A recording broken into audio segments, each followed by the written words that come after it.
dawn of the American Revolutionary War of 1776. A tangled web of conspiracy spans North America. In the war of survival, it does not matter what your creed, color, culture, or gender is. All stand together. Thomas Paine's common sense is held aloft in every rebel patriot's hand as they take up arms against the British Empire. But as the revolution has begun, something far more mysterious stirs. Agents of the occult intrigue both the Continental Army and Loyalist Redcoats. Freemasons conspire in the city of brotherly love. Maryland is in the throes of a witch hunt by the Knights Templar. Amid the chaos, other grim fairy tales have emerged. Reports of witches have been seen in the Great Dismal Swamp. Indigenous Sachems say the devils called Manitou walk among the living. Flesh-gobbling ghouls have been tunneling beneath Boston.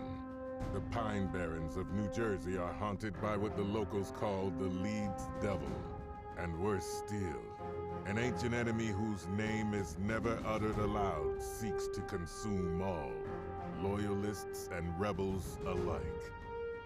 In this game, most people have either chosen to deny the supernatural or rationalize it away.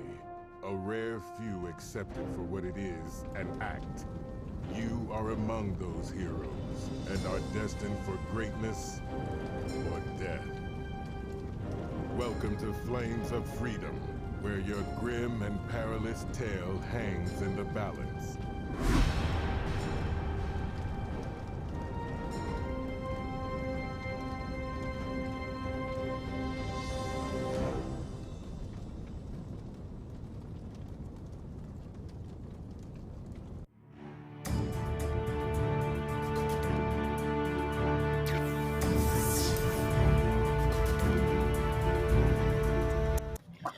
Welcome back, everyone.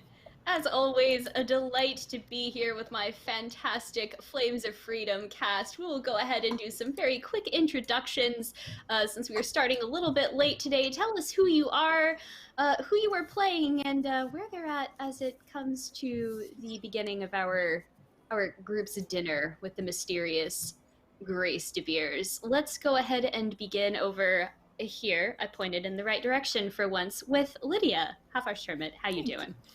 Hi, I'm okay. I am Half-Arched Hermit. I'm Lydia, or today I'm Isabel Mackenzie. I'm playing a Scottish immigrant to the States who has some knowledge in herbalism and possibly something that goes a little bit beyond that. She's a very sweet bean. Yes, indeed. Yes, indeed. Unlike A sweet bean with a lot of dark and terrible secrets. Hey! And below you, we've got Nikki. Hi, Hello, everyone. friend. I'm back.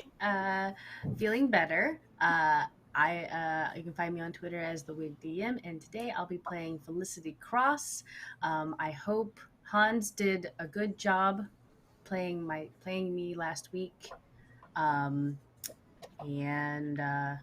she's also a pretty sweet, naive bean, like a garbanzo bean, probably. Yeah. It's turning into which bean is your character? So delightfully specific. Oh my god, I love it. I love it. So Jeff, what kind of bean is Jacob? I don't know. I don't know beans. Come on now. What are you asking me for? A lupini Dark bean. roast There you go. I'm gonna bean. pick a random one. I'm Jeff Muller, also known as the Mighty Jerd. Yeah, I'm playing Jacob Allen, the non-bean, the holy man of the group, who is a little disturbed at all the conspiracies and shadowy organizations that just appeared last week on the show. So, yeah, a little concerned about where things are going to go tonight. Indeed.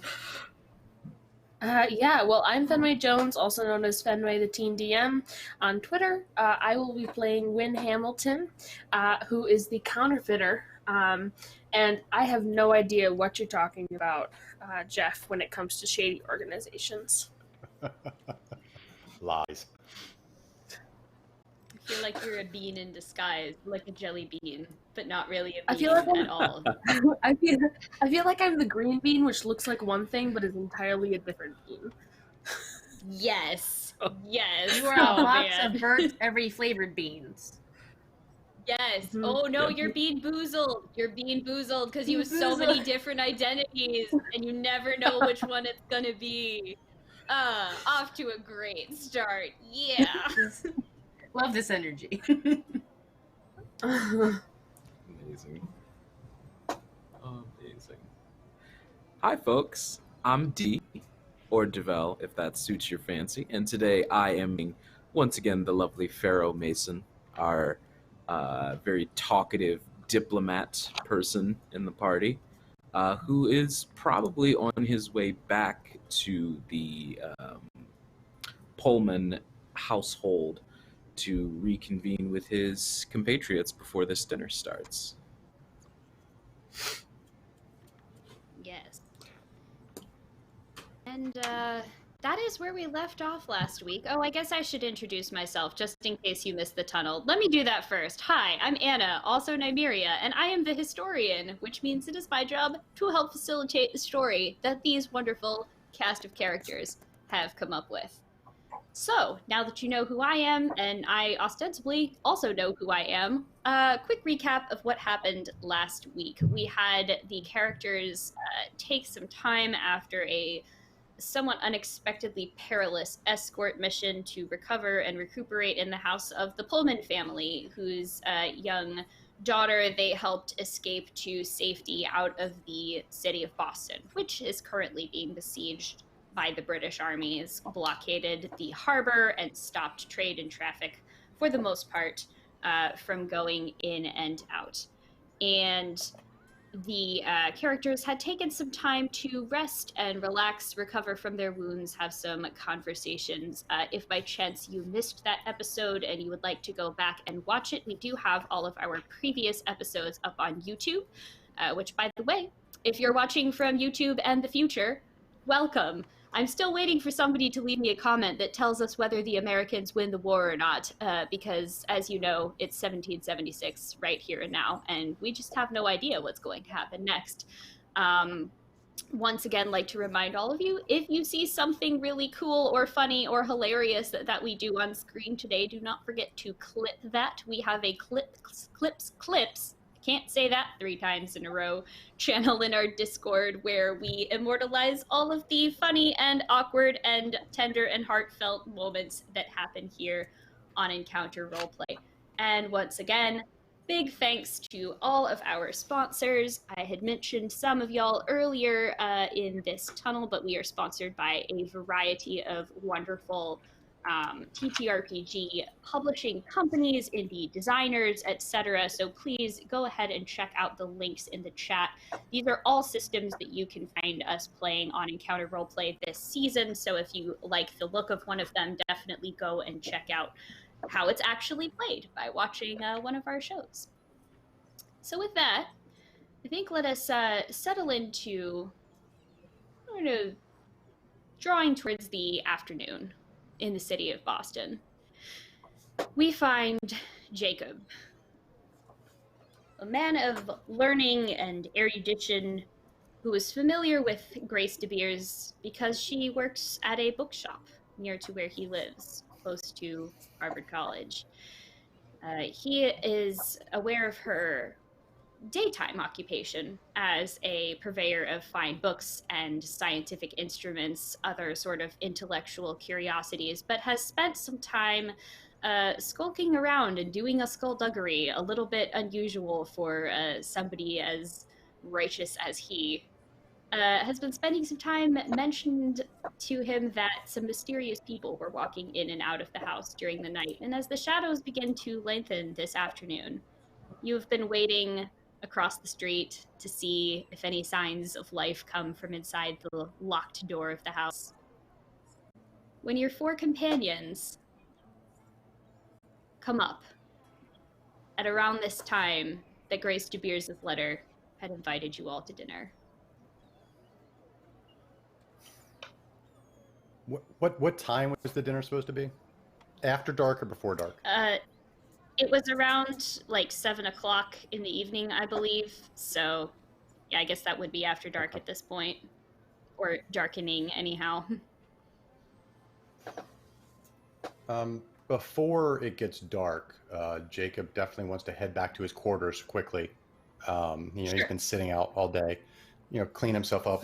Take the wash basin, wash his face, wash his hands, wash the pits. The standard routine. And then he is Standard going 18th century bath. exactly. He is going to lock his door.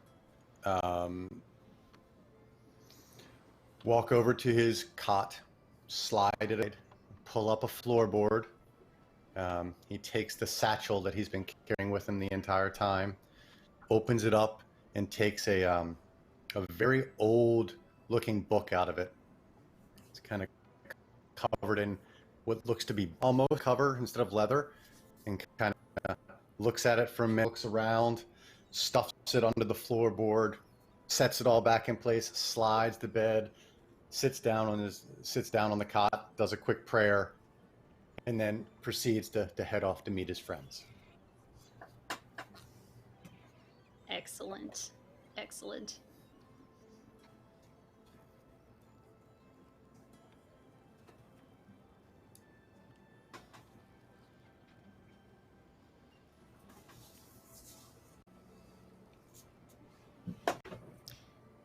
So, you have all, unless there's anything else anyone would like to do, found yourself at the De Beers house. Once again, it is a old, weathered, a little bit dusty, but looks very tidy and well kept on the outside. And there is, despite the shutters still being over the windows, looks like Miss De Beers never opened up for the day. There are some lights, candle lights flickering from inside the house, and the sound of someone moving around inside.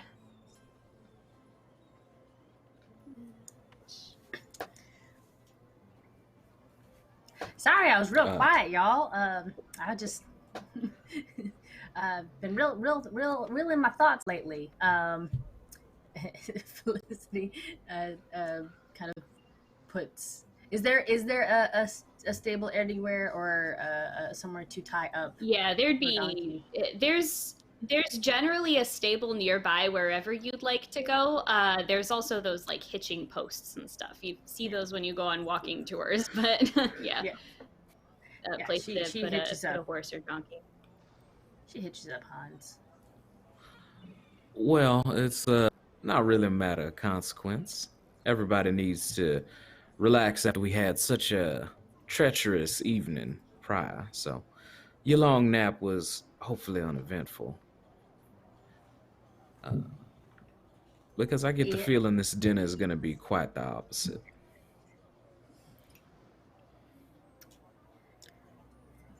Okay.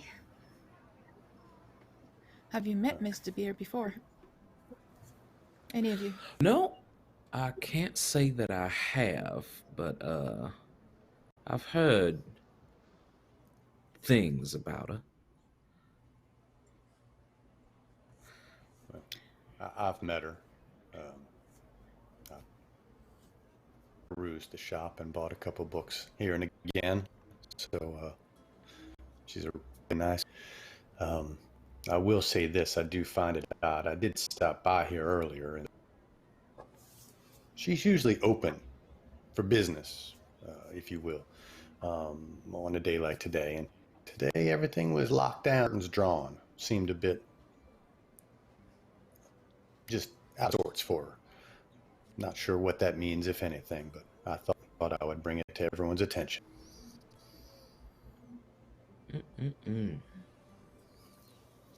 She might need our help. Find herself in a predicament. Certainly sounds like she's moving.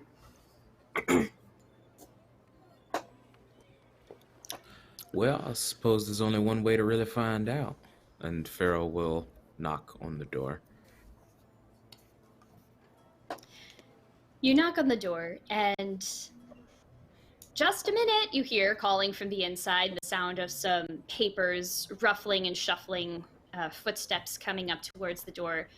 It opens, and you see a middle-aged woman wearing some standard, colonial dress with a mop of very unkempt hair. Interestingly enough, while her fingers are stained by ink and a couple paper cuts, she also wears a hanger sword at her side, one which does not appear to be a purely ceremonial weapon. Especially you as a diplomat would be able to tell the difference between something that has seen frequent action as opposed to something more ceremonial. She says, "Oh, good evening to you all. Welcome. Come in. Thank you so much for responding to my invitation so quickly. I'm so sorry you don't see my shop at its best, but well, all of this unpleasantness has taken a toll on my customers and my supply. And anyhow, please come upstairs. Take some wine before dinner, will you?" And she ushers you in, going up the stairs from the sort of shop area to a living quarters that is above there. Isabel and Felicity, as you are walking through the threshold of the shop, and then again across the doorway into where she lives, that second sight, extra sense, intuition, however you call it, however you understand the presence of magic and the supernatural in the world around you, tingles a little bit in the back of your mind. This is a house that hides many secrets. You're not sure from what eyes, or who might be looking for this type of thing, what lies beneath the floorboards between the walls. But it is guarded, steadfast.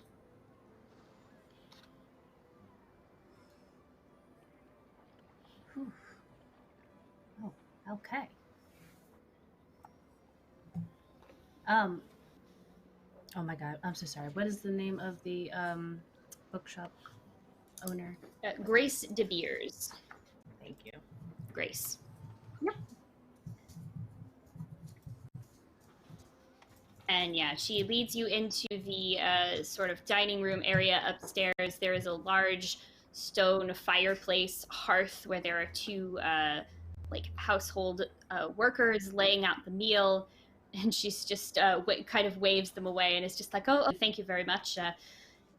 Well, between running the business and all of my other duties, I'm afraid that cooking is not one of the skills that I learned. It's something you can learn from a book, but I'm afraid that's one that I never quite cracked. Please, have a..." Isabel will Does oh, sorry, go ahead. just for flavor, basically, keep an eye on trying to get eye contact with Felicity every now and then for a short nod for a little bit of that. You feeling this? But generally be very quiet and subdued. Oh yeah, Felicity definitely, like, you can tell that she's like, she keeps like putting a hand on her chest, and then when she catches eye contact with you, she's kind of like, she's like, it's almost like in her mind she's like, this place is heavy with whatever this is.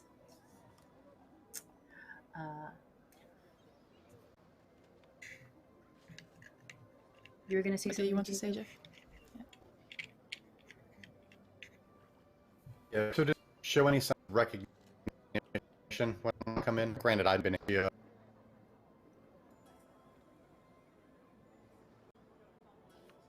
We're getting a little bit of lag from you. I heard, does she recognize you, or? Yeah. Does she show any signs of recognition? I know I've only been in there a couple times, but.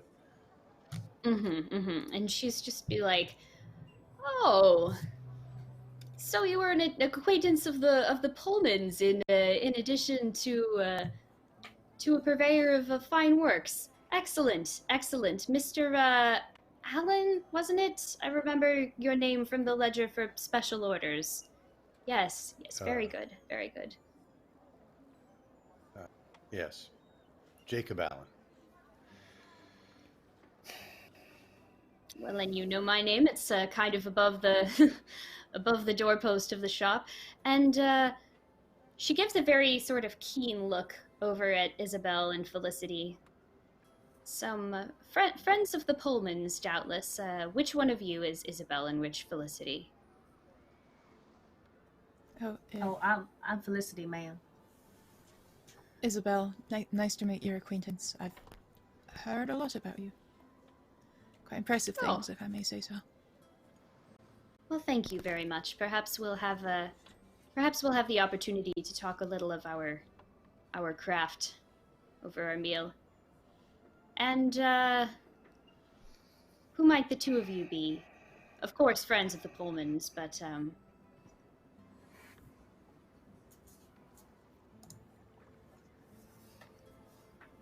And Pharaoh will remove their glasses and sort of sit forward and say, you can call me Pharaoh. Pharaoh Mason. It's a pleasure to make your acquaintance. And yours as well. She looks at you with a little bit of that same kind of sparkle in the eye as she did with Isabel and Felicity, almost as if there's some recognition there of similar dedication. My name's Wynn. Wynn Hamilton.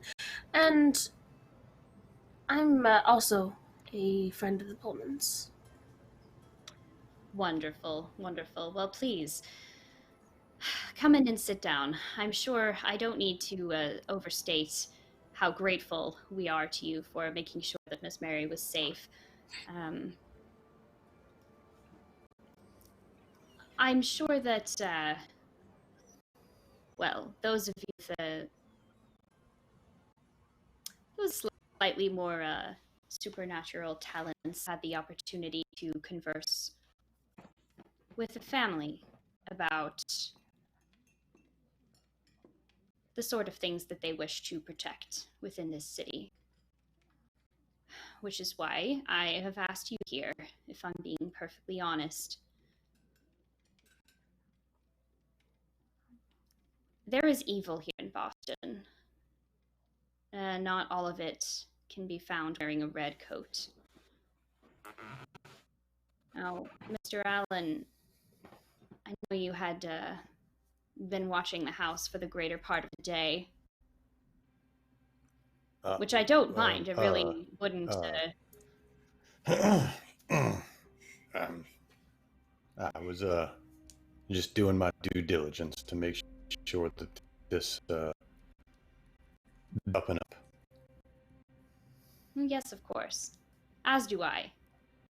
I like to keep eyes on all sorts of places where untoward things might occur. Although, well, aren't you a lady after my own heart? Whereas I now, suppose when you say yours evil, are eyes.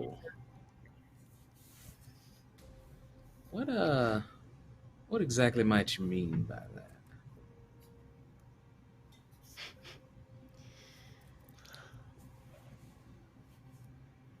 Well, your eyes and ears, I assume, are those of flesh and blood. Mine are those which see beyond the veil that separates this world from the one beyond. And they tell me of dark things, terrible things coming out of the common burial ground. This is a place that you would all be familiar with because it is the largest cemetery within the city. You are all familiar with that. Now, sure, I don't need to spell it out that there are certain interests that do not take kindly to those who meet to discuss such secret matters. As these people have been meeting to discuss. I've heard rumors of late-night conjurings midnight rituals. Well, they're none of mine, and there are none of any practitioner that I am aware of. And you see, this concerns me. I surmise that if you were willing to help the Pullmans, you must have some among your number that is at least sympathetic to those of us who practice the craft. And she looks once again towards Isabel and Felicity.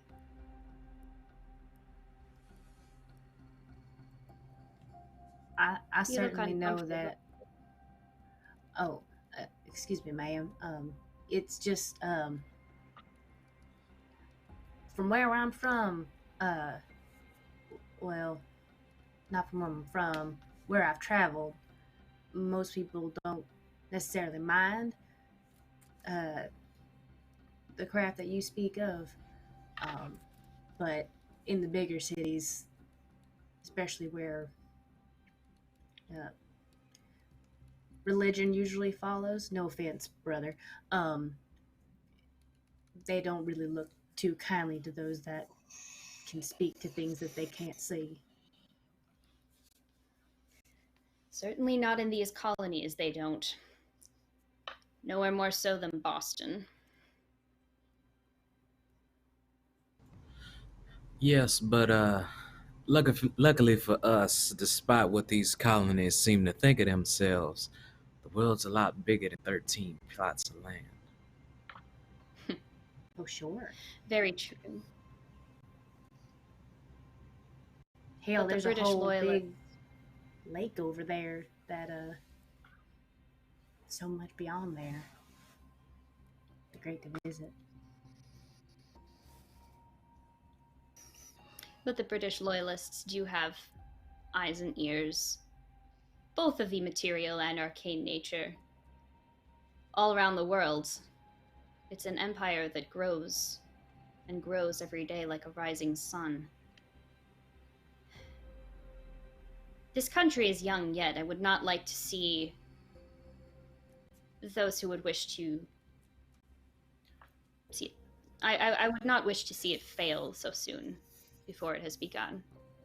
And I worry that there may be some practitioners of darker arts attempting to undermine Washington, the Congress, the Army.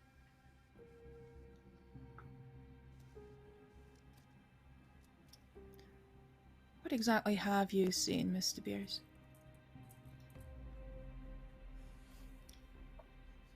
I have seen, or I've heard rather,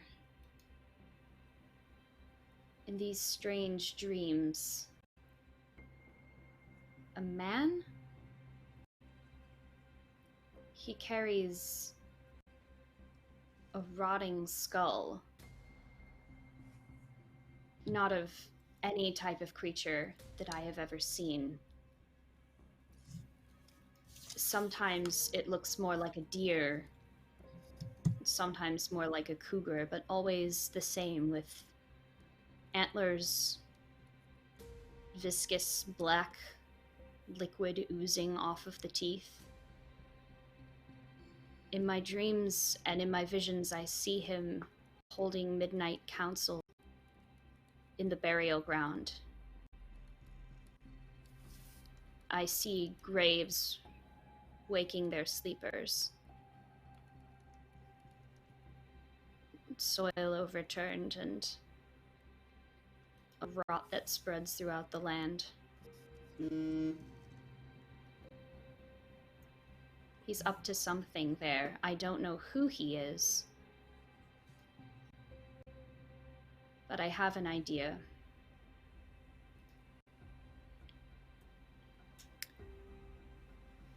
That narration, Isabel quickly crosses herself and starts muttering a few words.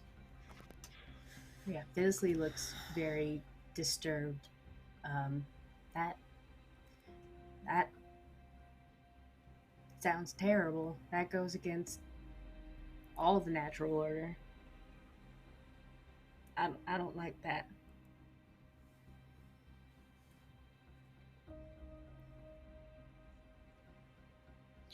You look uncomfortable, Miss Mackenzie. Why do you hide it so deeply? You could use this talent to set the order to rights. Why shy away from it? I believe you think a little bit more of my powers than is warranted. I know my herbs and I know my soothing words. I know how to set bones and treat wounds. I've been taught songs and rhymes that were fun to sing as a child. I am not entirely sure how much magic is in them, but I also must say that I'm not sure I want to know. There's a lot more going on among those practicing that craft you mentioned that I'm sure I'm entirely comfortable with. It does always depend what you use a tool you're given for. But you might be mistaking my own proficiency with said tool.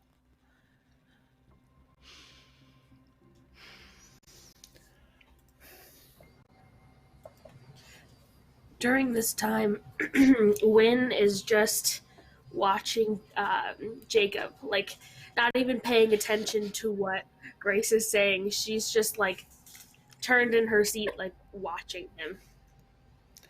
He's crawling out of his own skin. He is very uncomfortable.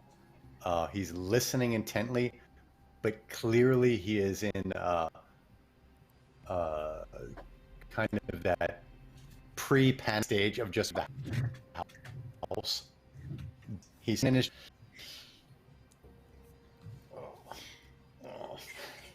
Which Wynn finds very entertaining. Every time he hears the word craft, he just... Yes. He just reaches down and touches the cross at his belt every time you guys say that word, just absent-mindedly. And Grace De Beers notices this. Now, Brother Allen, surely you can see that there are some similarities between words spoken with intent. Treasured items given greater significance. There's not so much difference between your beliefs and the kind of things that the rest of us do. Ma'am, with all due respect, I don't believe you brought us here to engage me in a philosophical debate about theology. But we came here for a meal, but instead I'm being confronted with all sorts of conditions of nature and words. I'm a bit confused as to how you feel that me providing aid to a woman in need somehow equates to me being willing to defend unholy religion. He just kind of looks directly at Felicity when he says that. Well, brother, when you put it like that, what about my religion is so unholy to you? Well, when Mr. Beers reopens her store, I will buy you a copy of the Bible on me. Oh, I've read it. Don't worry, I've read it. I'm a very learned young woman. But sir, do you also know how to read the fields when they're growing in harvest? Do you know how to read the weather when the storms are ready to come? Do you know how to read the natural earth signs? I mean, as X-Man. I mean, when the clouds gather, it means the storm is coming. When the flowers bloom, it means the fields are ripe. That's simple observation. Well, there you go. It's as simple as that. You think those things just happen because of our will? No, No, they happen because of the Lord's will. And that's the issue here, is this conversation seems devoid of the one thing that's most important when speaking of darkness, and that's understanding how the light affects it all. Kind of looks up, just kind of up at the sky. Now, at some point, I'm happy to sit down with you, Miss Cross, and we can really dig into this, if you will. But for now, I again ask Mr. Beers, did you bring us here specifically to try and employ us to assist you in these endeavors, these, well, unholy endeavors? Or are we going to sit down and have a civilized meal? I believe you mistake my intention in bringing you here. I don't ask you to participate in these dark rituals. I ask you to put them down. Now we have... Oh, I understand what you're asking. Around this table, a man of the light, two women who tread a path as if on the horizon. And then we have, and she looks over at Pharaoh and Wynn, two who are rather accustomed to bending the shadows to their will. What say you? Well, I think that most common folk just tend to let the world pass them by and they just live with the consequences. But I have personally always made it a point to try and be in the room when it happens. If that makes sense.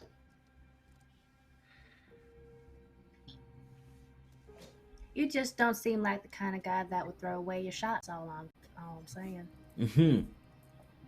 I've not been known to. I have not been known to.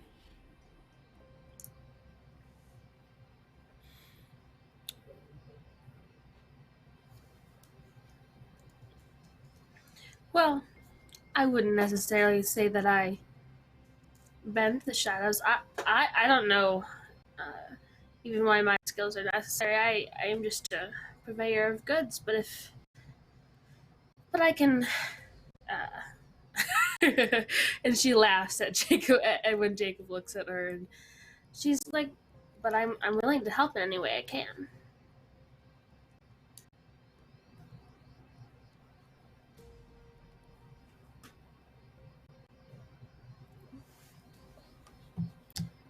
I think you muted Anna.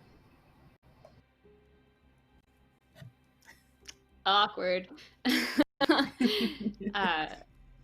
Miss Hamilton, there is no need to be demure. You may be a purveyor of goods, but I myself, as you have seen, am a purveyor of facts and fine papers, including some of your own work, which is passed across my counters, my scrutinous eyes. Most of it is very good. I take my hat off to you, but someone with such an eye for detail and level of particular attention will be able to spot things that are untoward.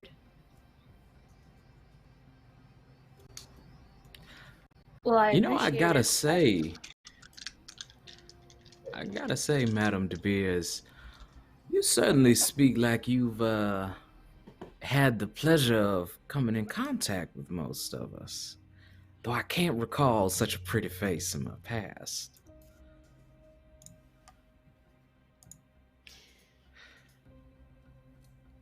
I'm, as I said, someone who has eyes and ears in many locations, although perhaps you have met my my one-time lover, Miss Elizabeth Gould. And Isabel remembered that from the conversation with Thomas, for sure. Yeah. That was the woman. Well, there they was a asked time. about. There was a time when we told each other quite everything. Perhaps it's her you're thinking of.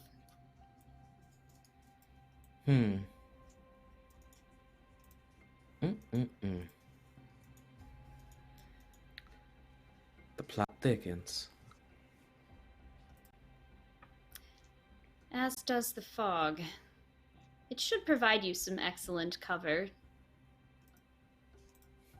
as you go in to assist. If you so desire, I would not wish to make a man of God go against his sworn religious vows. However,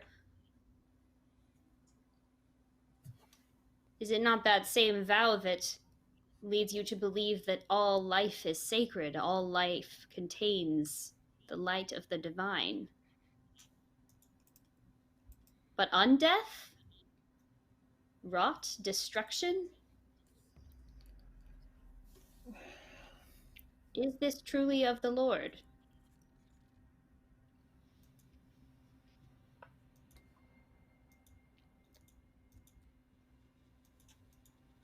I find that you are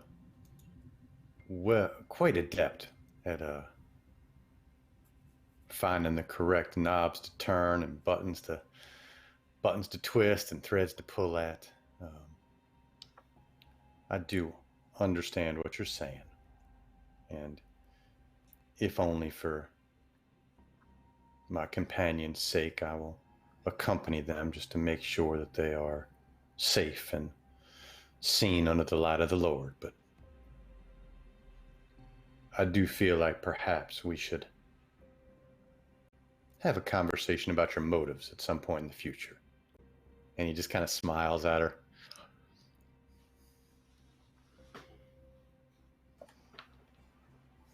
Sure, I don't know what you mean, my motives. No, of course not.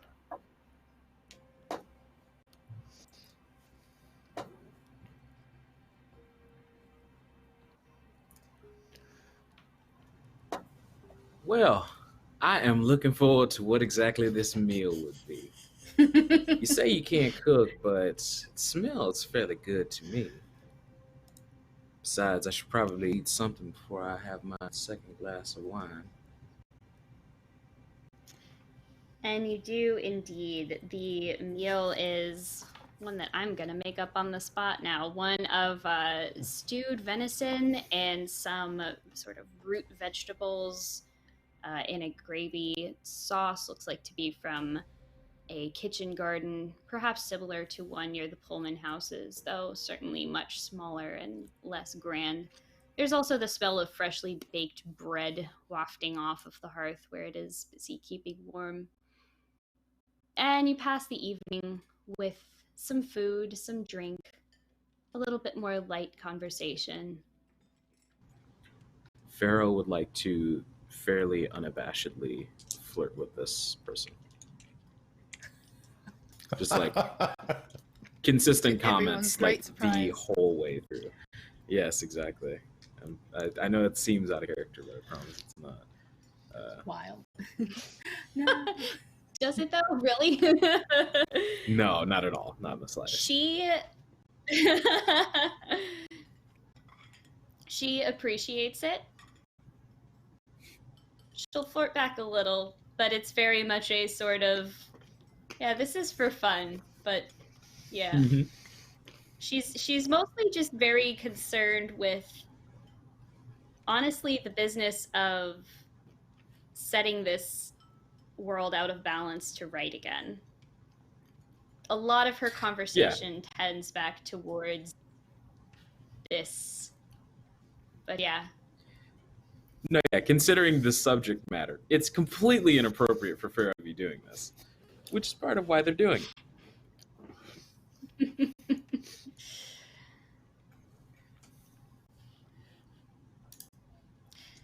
Now, Miss Cross, you did mention some talent that you have for reading the earth. Yes. Well, I mean, not just reading the earth. You know, you learn how to farm and you know, that's a normal, simple country girl thing. But I I have traveled with those that, you know, every piece of the earth and every piece of themselves all belong in the Great Circle, and that is where I learned to, well, one, learn that my gift wasn't so bad, and how to better use it. Um, before she gets a little nervous, kind of eyeing Jacob a little bit. I was born with the ability to see spirits. And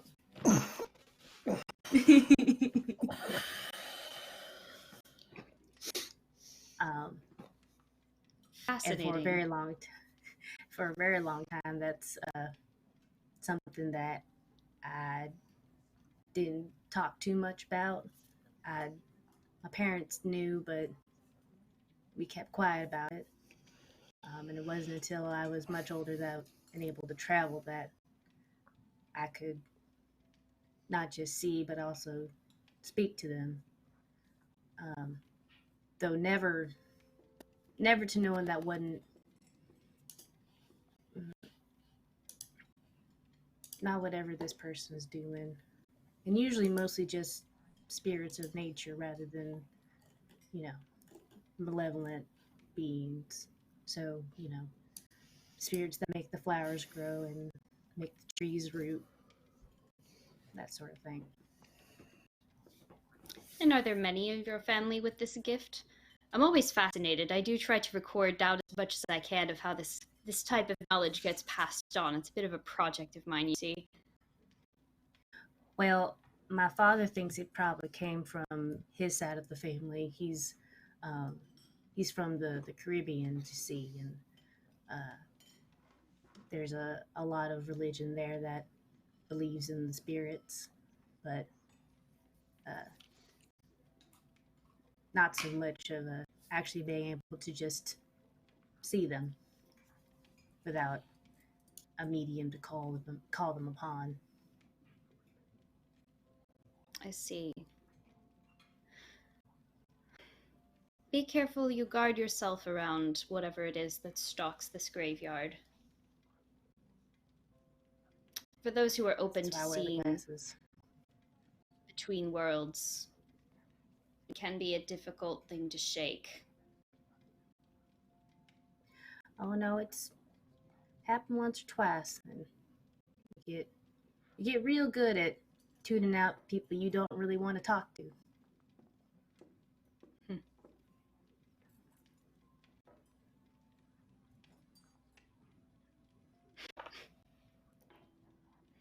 That's why I don't think it's a very good table conversation, but I am happy to talk about it if y'all don't mind.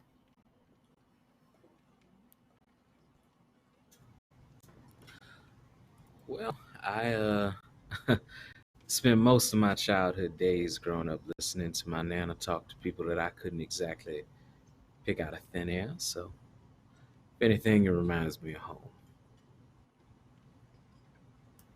I did used to do that a lot, and not so much no more, but sometimes they do just want to talk. They don't really, most of them anyway, just want to guide you down the right path. That's all. Or need help. Where I'm from, they'd say... No, go ahead. I was done. Where I'm from, they'd say you'd be away with the fairies, speaking to things you shouldn't be seeing. Or speaking to, for that matter.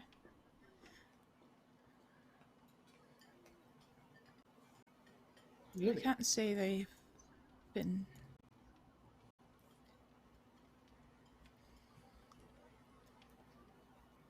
Some of those beings, I do wonder if calling them dark spirits, evil spirits, is not just a bit short-sighted. And she makes a point not to look at Jacob, as I think we all have, except for Wynne. When they help you save lives, and sometimes even souls.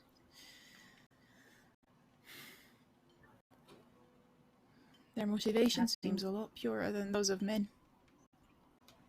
I've heard my fair share of men preaching the light and acting in shadow.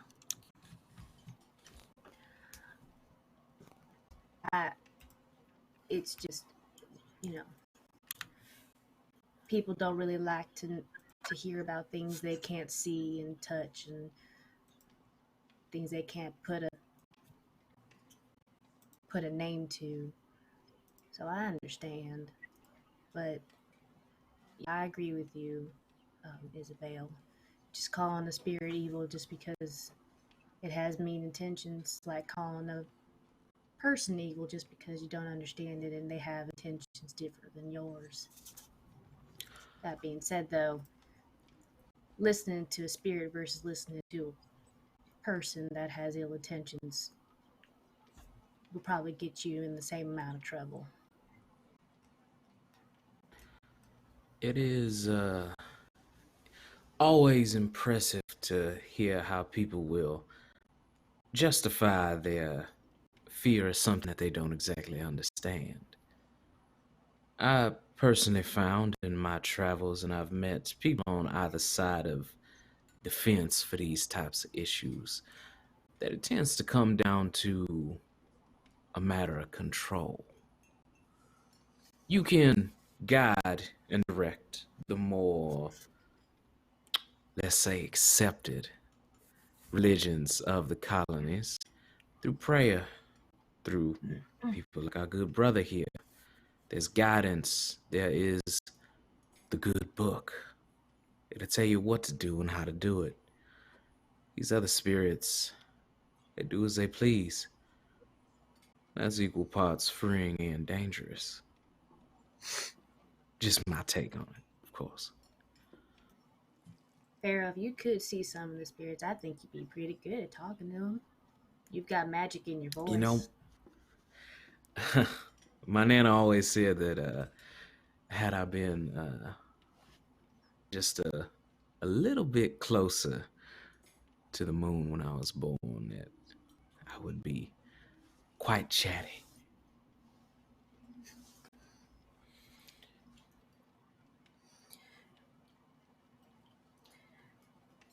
Wynn's gonna kind of pipe up and say, well, I don't personally see many differences between the two religions. Besides, the people that they talk to. Both talk to someone that they can't see. That's how I look at it. But and she turns to Jacob and said, "It looks like we're going to be traveling through a little bit of a shadow for this adventure, aren't we?" And she winks.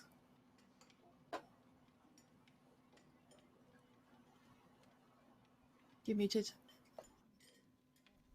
You're muted, Jeff. Damn it. I mean, he's been muted the entire evening. So, like, through the entire dinner, he hasn't said a word until right now. So that's pretty on brand. The entire world is covered in shadows. That's just the nature of things. Hopefully I can bring a little bit of light to the situation, though.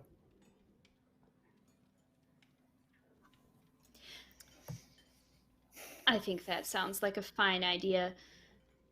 Just be aware that if you do choose to visit the burying ground by day, you will have the redcoats to contend with.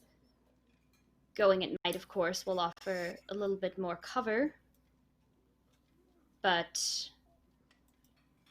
the downside of that, of course, is there will be others wishing to use it for their own purposes.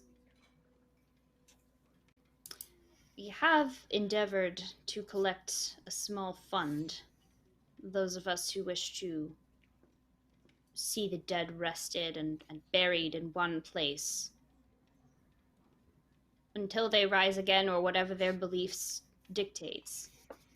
And she has a small pouch that clinks with coins as she lays it on the table. It isn't terribly much, but it is important to us that we protect this city within as well as without.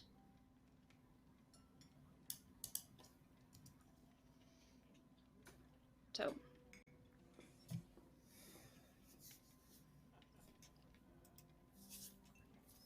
what will it be? I think regardless of where any of us come from and what we believe, the dead rising from the ground is wrong in every sense of the word. We need to make sure that don't happen.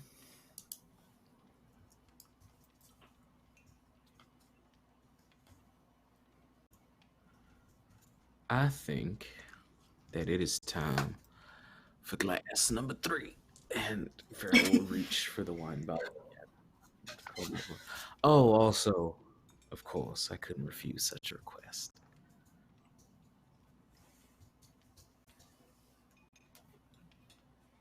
I'm ready to help. And I'll have my first glass of wine now, I think.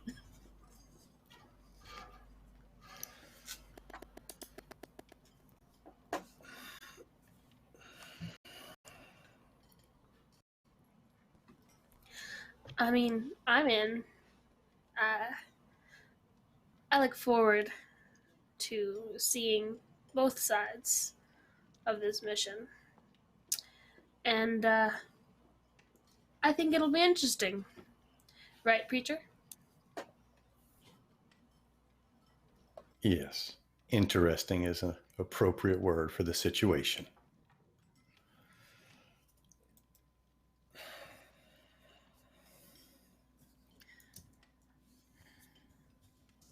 It is the right thing to do. We hope for light, but behold darkness. For brightness we walk in gloom. And this seems to be calling us.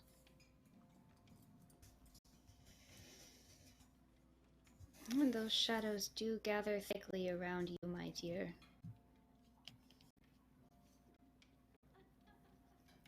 Not every spirit that we see is as kind as the ones that Miss Cross is visited by. Oh no, ma'am, please don't misunderstand. I have been visited by spirits that wanted to take a young girl's gift and turn it into something twisted. But I'd rather not revisit those memories.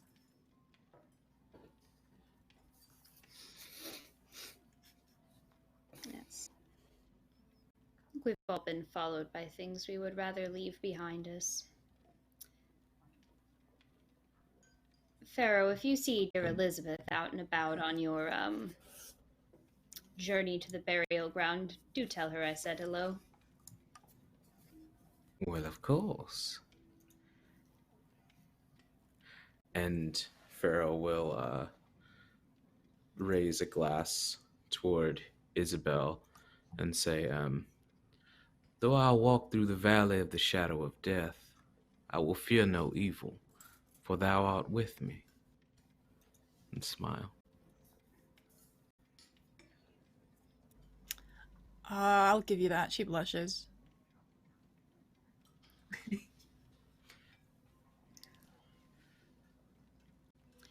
Very well then. Now, should you need a spot from which to plan your visit, might I recommend the Old Oak Tavern? Although you will want to keep a bit of a low profile there. It serves all types, but rather more of a predilection towards those who like peace and quiet and wish the trouble would just go away. Like an old oak tree.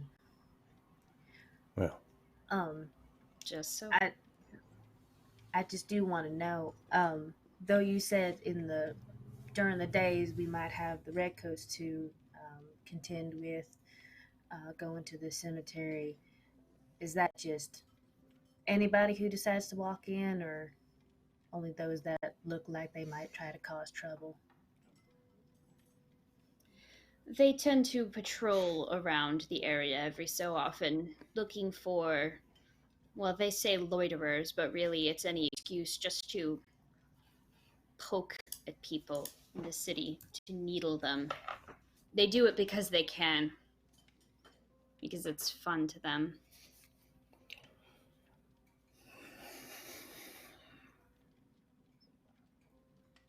To know. Jacob is kind of watching everyone else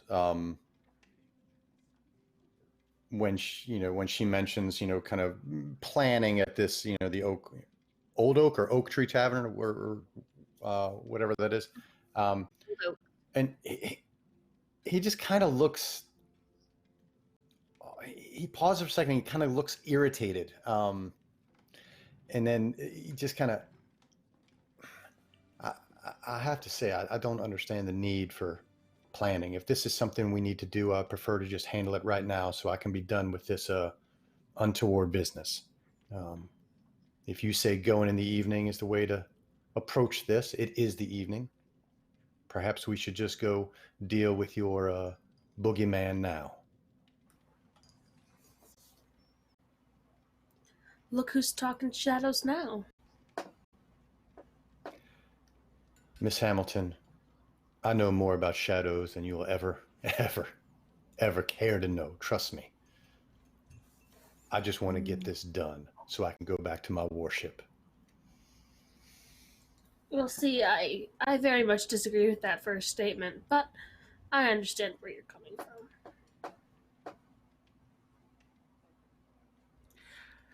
I gotta admit, Brother Allen, I've never seen a fire under you like this. And Pharaoh will finish the glass of wine and say, but I don't exactly disagree.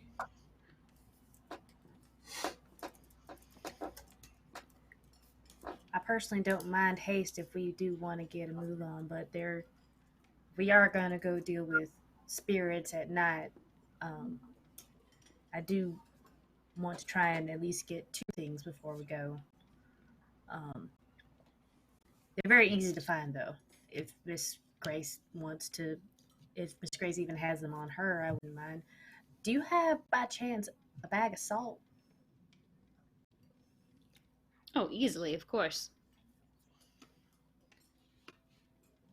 And, brother, do you currently have holy water on you? I do not, but I do have access to it, I believe. He says mentally looking at the historian, wondering if he does or not. Yeah, that would be easy enough to procure from a church nearby. You could always take some from Grace DeVere's yourself. I don't know if Jacob would want to do that, but she has some handy. Oh, she does have holy water. Oh! I don't trust it. I do. Just seltzer water. Don't let her fool you. And that's just a piece of metal hanging from your hip. But actually, I'm sorry. Did Jacob actually say that out loud? No, of course not. He made no joke about seltzer Never mind. water. I wouldn't have said that. But that would have been really good. Just like,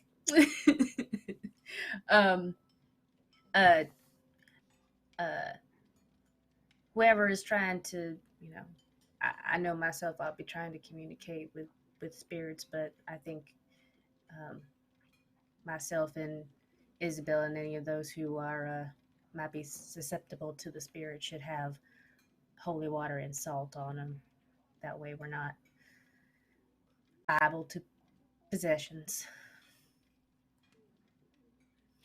If you would Very accompany me, wise. I can procure that holy water for you. And it would also allow me to prepare myself. Have you witnessed a possession before, Felicity? I have witnessed it, and I have had it happen to me before. And it is not something I would wish on anyone.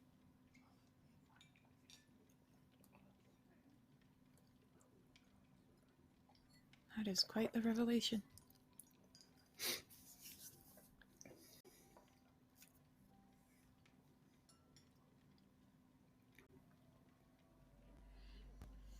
I'd rather not think about it, to be completely honest. You can actually see Felicity is like Nikki, getting emotional and getting a little teary-eyed. Like her hands are like in her lap, just tearing at the napkin.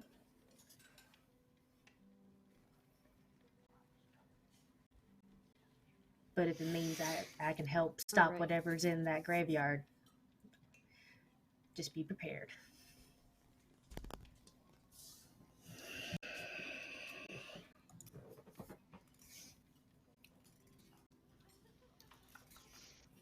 Well, this has been an enlightening evening, Mr. Beers. But I do believe we're going to be taking our leave to prepare and address this issue you have brought to light. Unless there's anything else that we need to address. And he looks around at the rest of you guys.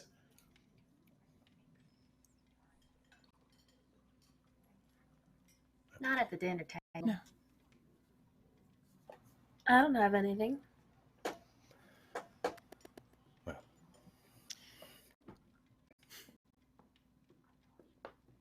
Well, thank you very kindly, Brother Alan. Oh, and don't forget to come pick up your book order. Should be in sometime late next week.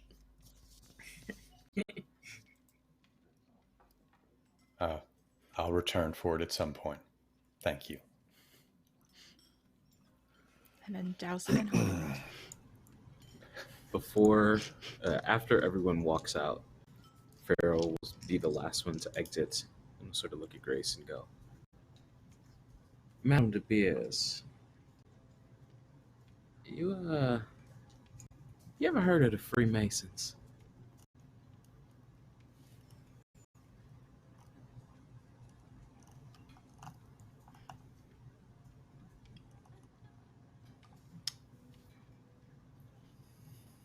One would be unwise to talk about that in company, Pharaoh.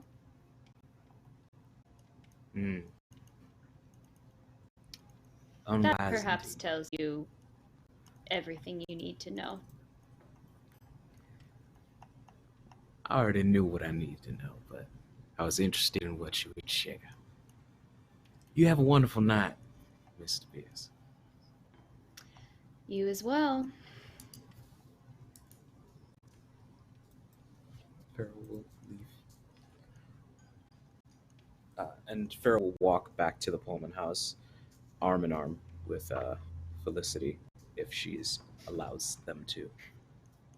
I imagine you have her one arm, and whomever in Miss De Beers' home hands Felicity a bag of salt, and not just like a small bag. She needs like a it's like a 5-pound bag of salt. of salt at least. Yeah. Yes, an infant-sized bag of salt. An innocent-sized bag of salt, and she takes the other arm. She says, "Yes." Well, that was information, wasn't it? Oh, it was. And I will have to say that that was probably the most tense dinner I've ever had in a stranger's home. But That is indeed why I wanted to mention something. I have had unfortunately tense dinners where I come from, but you seem a little frazzled. How are you? oh, it's just talking about. Um, I'm not very good at talking about myself, and also talking about my my gift. Um, and I do think of it as a gift. For a while, I did not, and I know there are some who think that it is that just being able to see spirits makes me already well. I have seen evil, and I've had it in my body, and I don't want that for anybody, not even the dead that currently rest as they should be. And you see that Pharaoh actually has a fairly serious look on their face and say, "Yeah, you're never quite the same after it, are you?" And Pharaoh will sort of lift the reflective glasses and point to the one amber eye and the one blue eye and said, "Nana said she must have had amber eyes."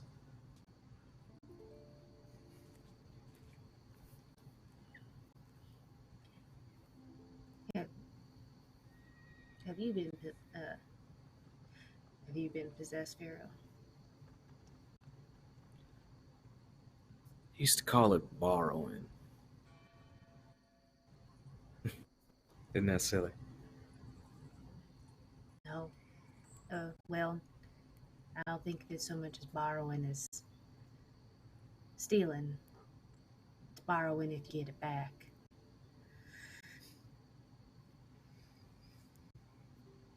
Yeah, suppose so. And I'm glad you got it back.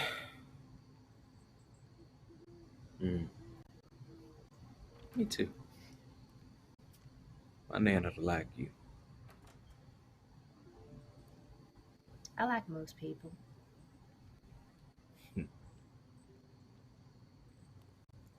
I like you.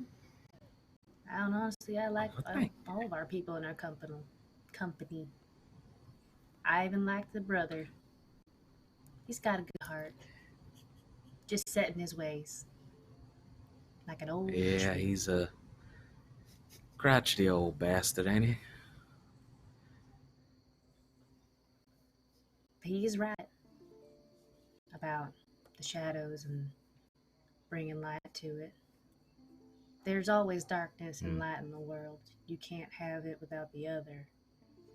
But there shouldn't be shadows that light can't penetrate through. So I'm glad he's here. Indeed. Indeed. Well, You'll never hear her say this to your face. Fair enough. Fair enough. Yeah, he's probably walking way behind you guys as you guys are. He's just kind of lost in his own thoughts on the way back to the Pullman residence. He's not paying any attention to anyone really. He's just really focused on something in his head. But I think. go ahead. Oh yeah, finish. Felicity's just gonna put the bag of salt on Hans and unhitch him. Isabel will probably fall back to Jacob at some point. All right. He'll nod at you if you kind of come by. He's cordial as always, gives you one of the nods and just keeps trudging along. You're a very puzzling character, Jacob.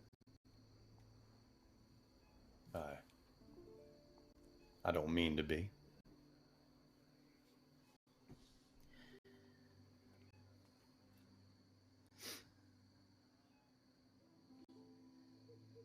You claim for evil to reside within people like myself.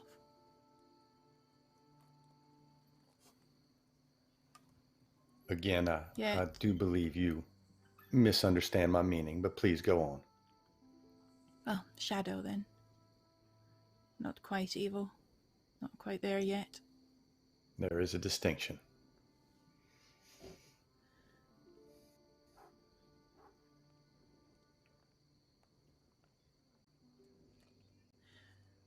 Why give me the money? A lot of money. Are you not worried I should buy, I don't know, newt's eyes and crow's feet and poison to seep into your drink at night when you're not watching? There must be a store here in town that I haven't had the pleasure of wandering into. I was unaware that you could just outright purchase those sorts of ingredients. But to answer your question, no, I heard you say you had no place to go and that you were looking for employment. So clearly you needed the assistance, and that's my job. Well, you've employed yourself a herbalist then, because I do not.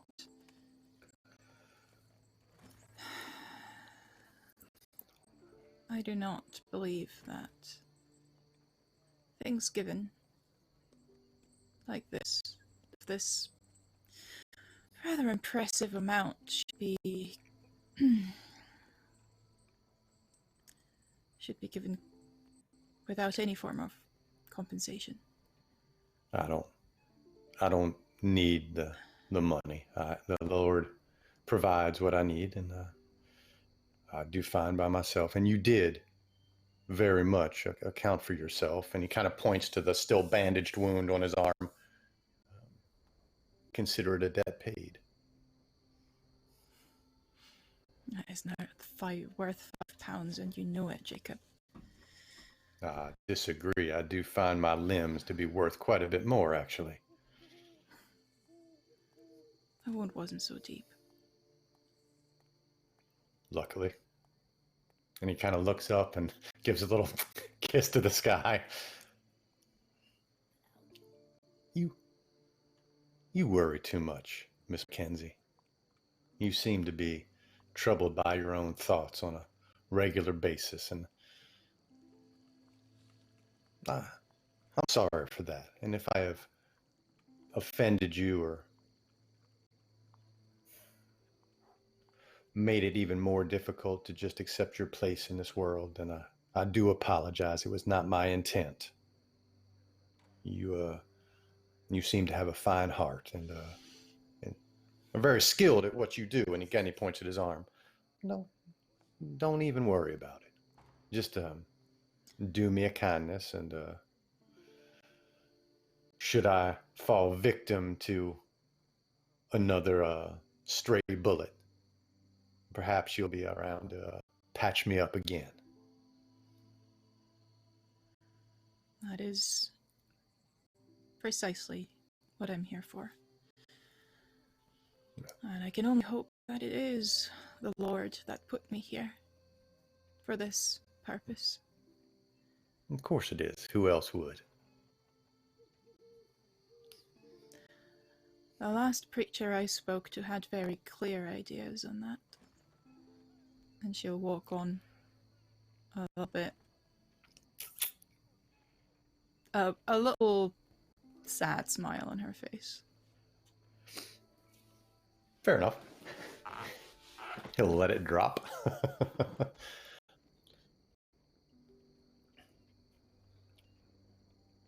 So we're all heading back to the Pullman residence. Is that what was going on here? I believed we were stopping there before heading to the yard. Yeah. I mean, Jacob wants to run by the chapel to get holy water as well, and he's gonna ask all of you to accompany him. Yeah, if there's anything at this time that you want to acquire or prepare to get ready for your trip to the burial ground, yeah, now would be the time to do that. So just... Yeah, Felicity will definitely go with Jacob to the chapel. Well, let's do it this way. Is anyone not going to come to the chapel? Does anyone have objections to heading with him to the chapel? No. All right. So when we get there, he's going to go ahead and he'll prepare the holy water. I don't know. Mm-hmm. Yeah, I don't know if there's flasks or vial around or what to put it in for her, but. Oh, Felicity pulls out. She has it like it comes with the spiritualist stuff. She has 3 small glass vials that she hands over. They can go in there. I don't have. So unfortunately, I got he'll 3. fill them. He'll fill them and bless them and hand them back. Around what time is it at this point, Anna? I'd say at this point it's probably approaching somewhere around like 10, 11 o'clock at night between dinner and time spent walking through the city. Okay. So Jacob's going to think for a minute after he hands over the holy water. He's going to look at each of you as I sat through that dinner and listened to all manner of conversations. And he just kind of looks at Felicity and Isabel idly as he says that. I would hope you would do me the same kindness to listen to me for a bit before we head towards the cemetery. And he kind of holds his hands out as if to just hold whomever's hands is next to his. Does Isabel will anyone take him up on it? All right. Yeah. And he just kind of looks at each person's hands, is asking for everyone to kind of hold hands in a circle. And then he begins to offer up a sermon, and he kind of he talks for a little while, and but he polishes it off by saying, evils which have struck their roots deep in the fabric of human society are often accepted, even by the best minds, as part of the natural order, and they lurk unsuspected until men of keen vision and heroic heart drag them into the light, or until their insolent power visibly threatens human welfare. So let us ferret out this shadowy vision and cast the light of the Lord upon it. And with that, he's going to finish. That was casting inspiring homily across everyone. Yay. So let's see how this works out for me. Done. All right, go ahead and make me that incantation test. Nice. So that is I'm going to use one of our rerolls. Okay, use a fortune coin. Absolutely. Oh, that's much, much better. All right. Yeah, a 16. So. Excellent. All right. So for the next 7 hours, everyone, all 4 of you get plus 10% to defend and resist. Ooh. Dope. Oh, yeah. So be inspired by the light of the Lord. Does that include you two as well, Jacob, or is it just your 4 companions? It only says it affects a number of allies, so I'm assuming it does not affect me. Yeah. Which is perfectly on brand for Jacob. Yeah, I was gonna say, I'd say we could have it affect you if you wanted to chance roll in a chaos die. But no, I'm good. I'm good. I'm good not having it affect me. I'd just like to, offer you the option, because that's a nice thing to do, Jacob right? has protection. He's good. Okay, cool. All right. Anything else anybody would like to do before that they need to do to prepare for the graveyard?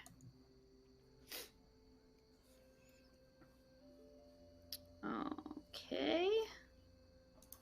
And resist. Isabel. Excellent. Will take one of the bottles of liquor let's go with whiskey, just true to culture. But she'll do this in private because she's still wary of these sort of things. and cast a little song. Yes, the whiskey bottle. Casting Liquid Courage. It's...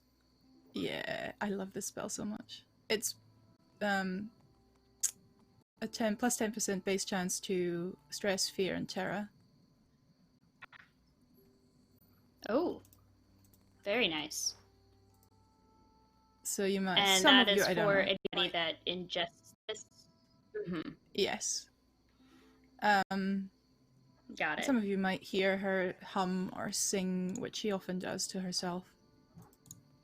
An old Scottish tune. Actually Irish, but hey. And she'll try and fill a couple of flasks for everyone. I will have to do that incantation test, though, to see if it works. Yes.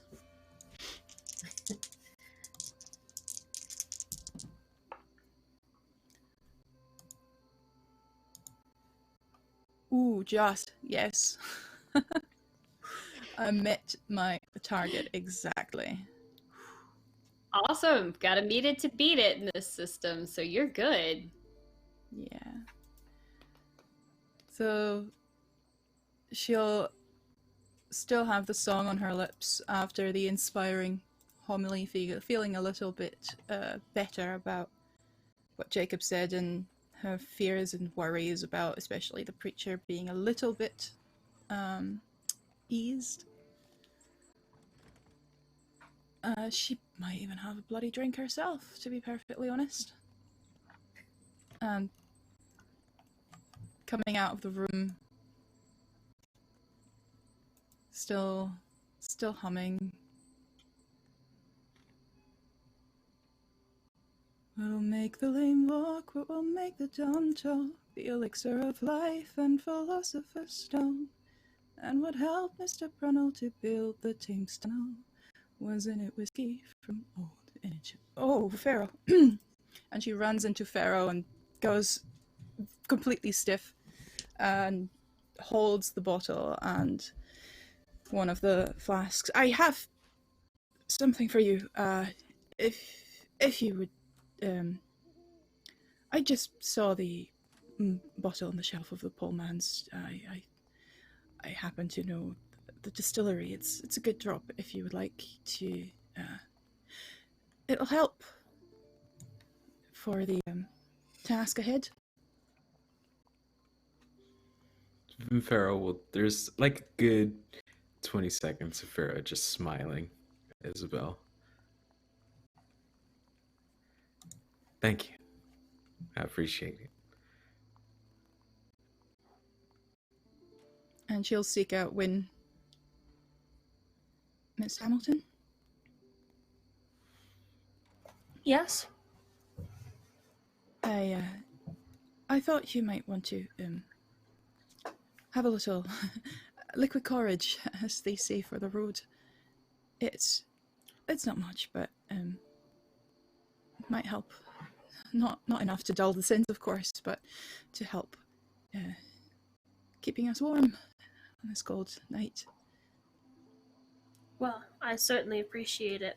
I unfortunately did not have any of the wine over at Mr. Beer's house, so this will certainly help.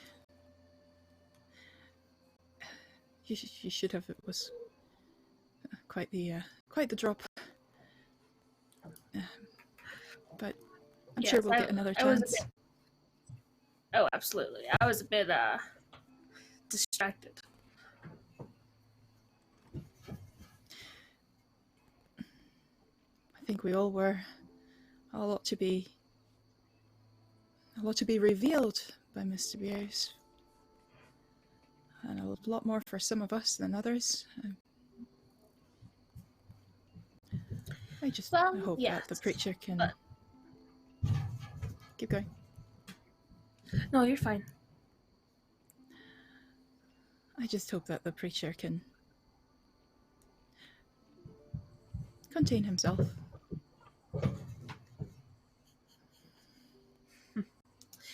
Well, I'm not sure that he can... She smirks. contain himself, but I'll make sure that nothing. He doesn't try anything. Especially You seem if quite you influence him. bemused. Oh, thank you. You seem quite bemused by, well, his demeanor. Well, yes, and I personally, I think that we all have secrets, and he seems very intrigued when others are revealed, and so I'm just waiting for the day that his is.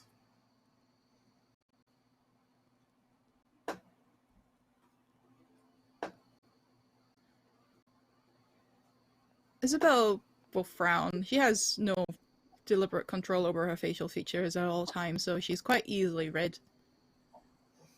That is quite the statement to make, Miss Hamilton, if you don't mind my saying. Oh no, I don't mind at all.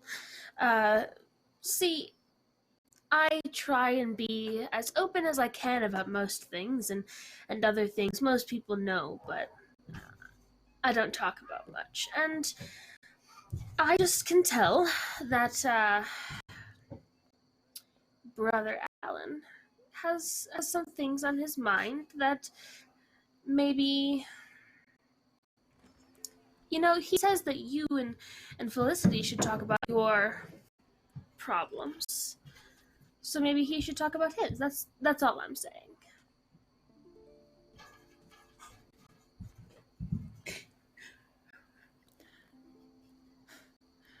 Once again, you give me food for thought with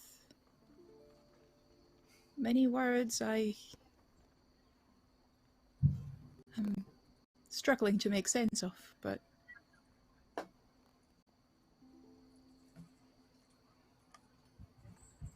I respect that. I will see you later. And Yes. she'll head off. And as you turn to walk away, she says, "Just for the record, I don't find anything wrong with the craft or its practitioners. Not that you are one, of course." And she'll stumble a little bit, and and then turn away to not go into too great detail, because honestly, she doesn't know herself what exactly she is. That's fair.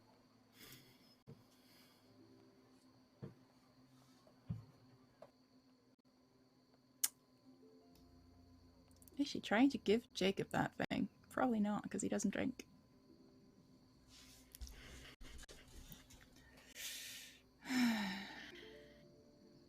No.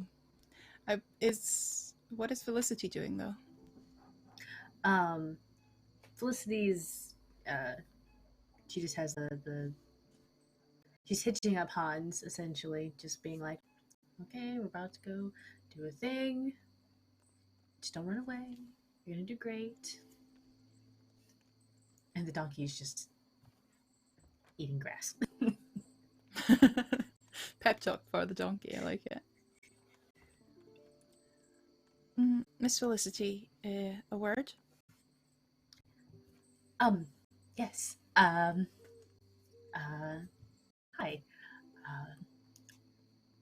Isabel? She looks a little flustered. Caught hyping up the donkey. Yeah.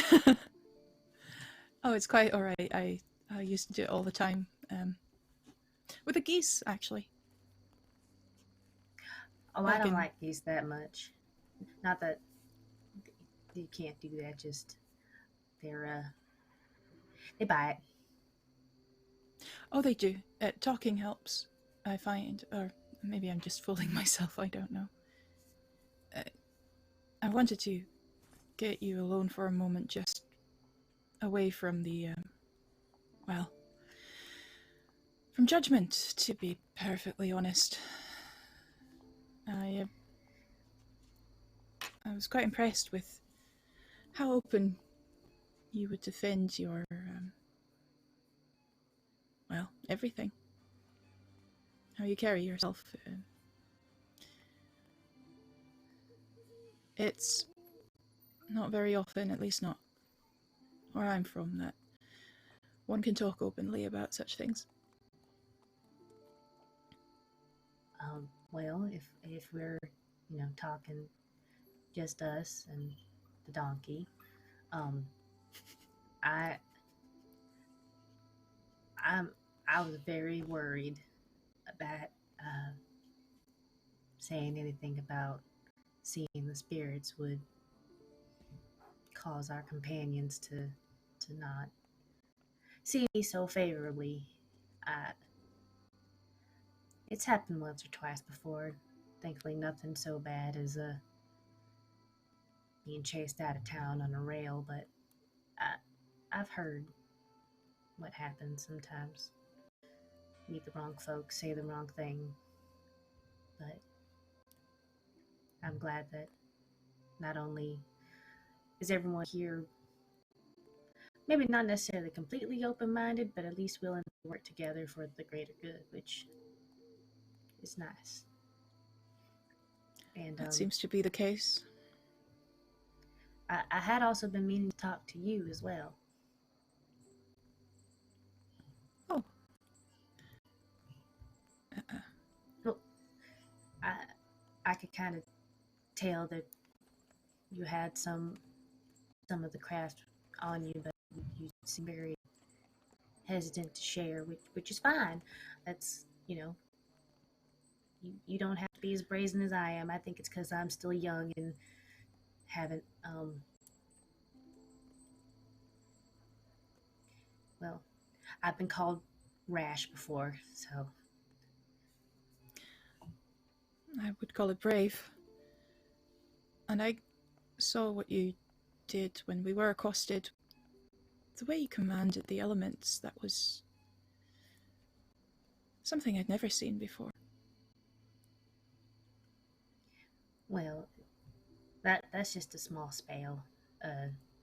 Getting the elemental spirits to help. They're honestly the easiest to deal with and the less likely to turn out bad. But just as likely as they are to help, they're also as likely to just not. But I was lucky that they were able to help.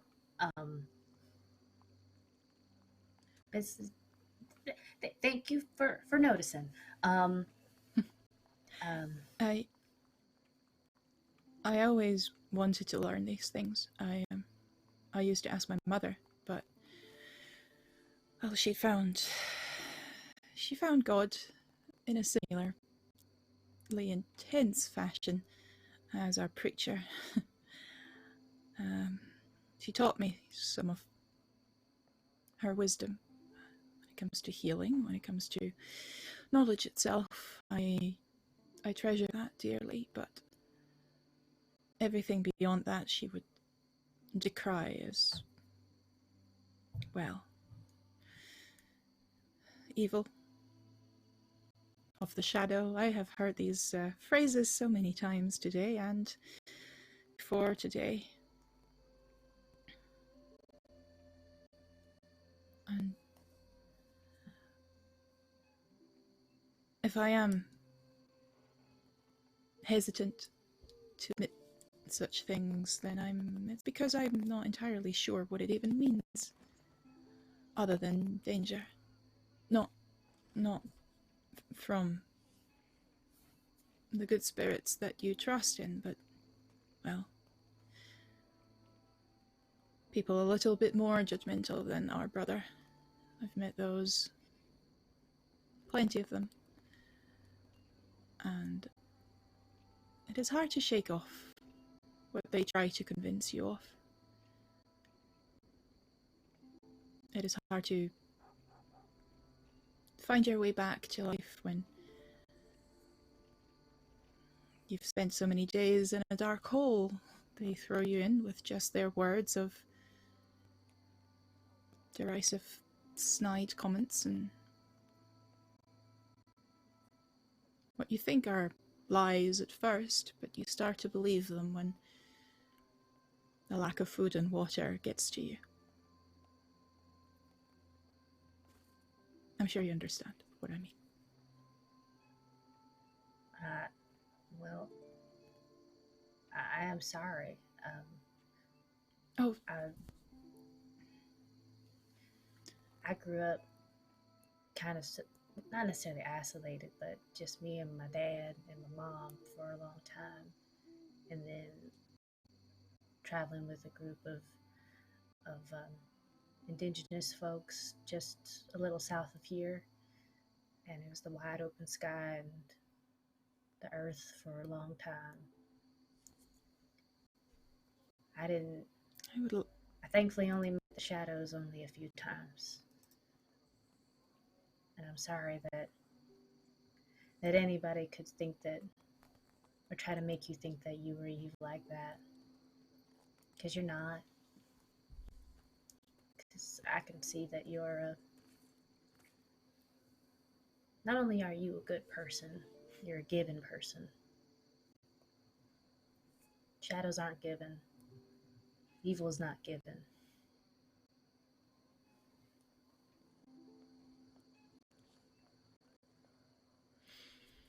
She's getting incredibly worked up. Oh, Felicity too. She's like... And she will give you that little flask with whiskey and force herself to look you in the eye, and you can see the little reflections of well, tears. For when the shadows are encroaching. Thank you. And then have you had yours? Pit hands. Have you had Sorry? one as well? She's gonna ask. Yeah, if she you've has. already had one.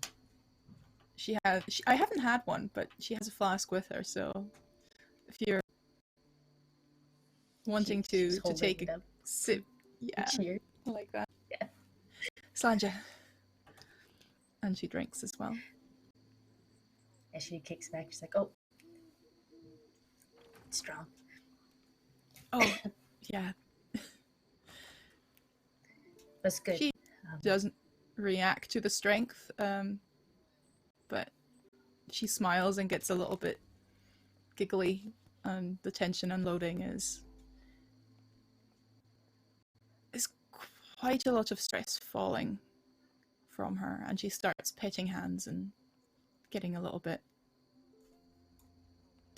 deflecting it all and deflecting the tension, but you can see a more genuine smile on her face. Pharaoh would like to... Oh, go ahead. Pharaoh wants to take a second to just walk through, like, to another room and hum the song that Isabel was humming earlier. Just as they go, like, don't even make eye contact with either of them. Just walking through.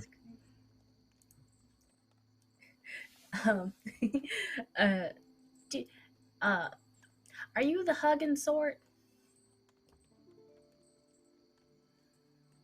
I know some people aren't a fan of it, but I don't mind. I could use a hug.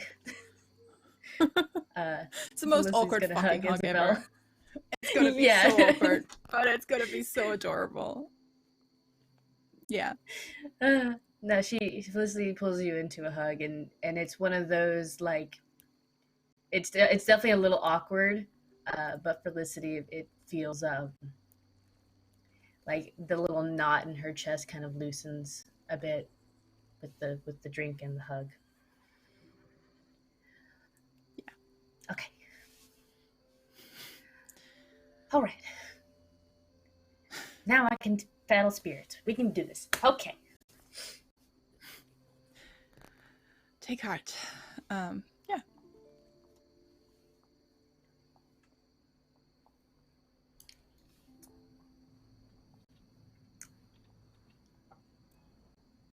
I think we're ready to go. Did Pharaoh have something, or yeah? No, Pharaoh's Nope. Okay, just never mind. rolling by. Oh, you know what? No, that was me when you had mentioned humming the song. My brain spaced out and was like, wait, Pharaoh wanted to do something, but they already did.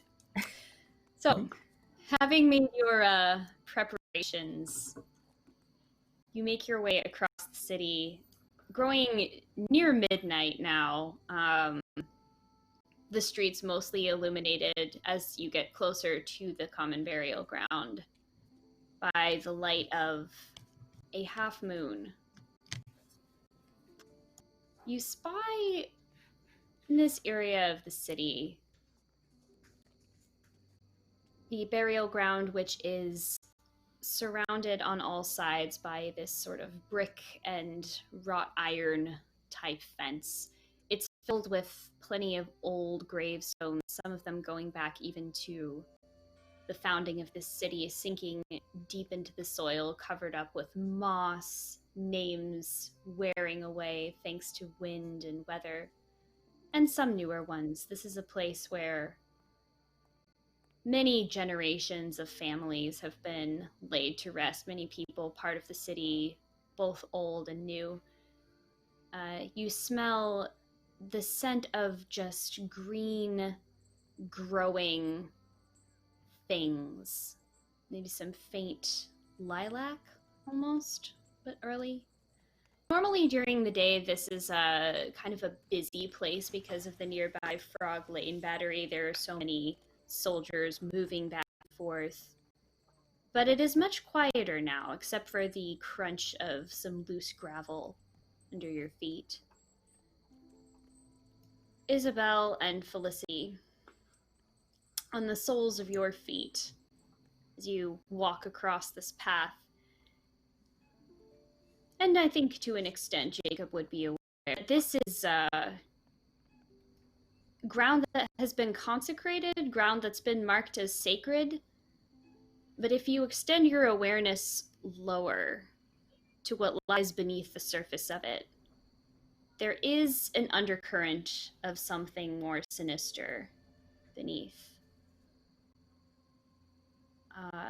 Down a winding path into the graveyard, you see in the distance a house which you know belongs to the caretaker of the cemetery. They live there, take care of the graves, maintain the plants and such around it. But the windows are dark tonight.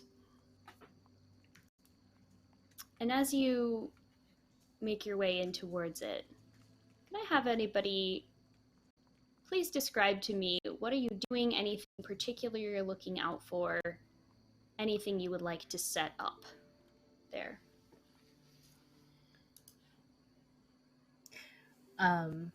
Felicity is looking for essentially a spot as actually, yeah, she's going to use one of her traits called Second Sight.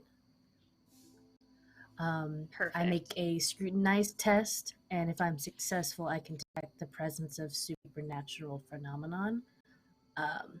And she's trying to like actually hone in on like where that is thickest and try and Gotcha. follow that thread. Okay, so go ahead and have you make a standard scrutinize test for that. Okay, that's going to be, I have to get below a 50. And I got a 46, just snuck under. Awesome. Success, excellent. So reaching out with your awareness of creatures that are not natural to this world. Yeah. What's that? So, Jeff put something in the chat. Felicity has a lantern. Okay, yeah, I was just Yeah, curious that's if we were totally up walking to in all of darkness you or if we had whether- light. That's up to you all.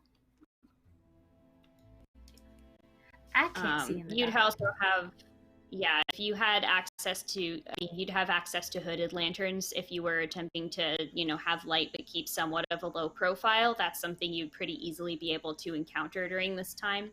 So, yeah. If that's why Okay. you're asking, like, yeah, you'd be able to have planned that in advance. Yeah, sure.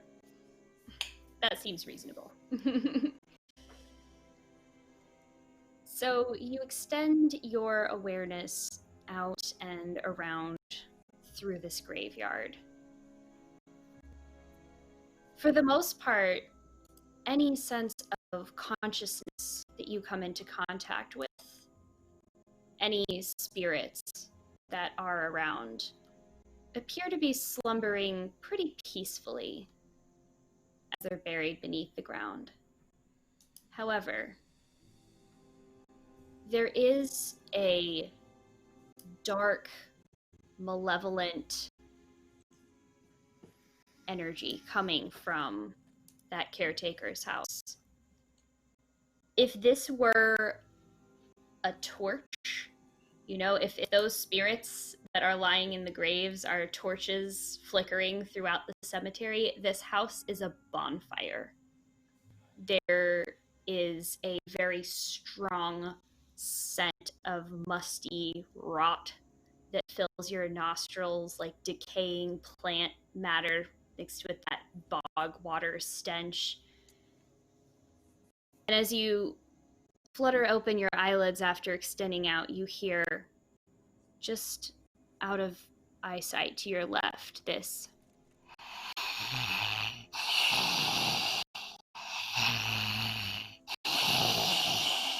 ragged breathing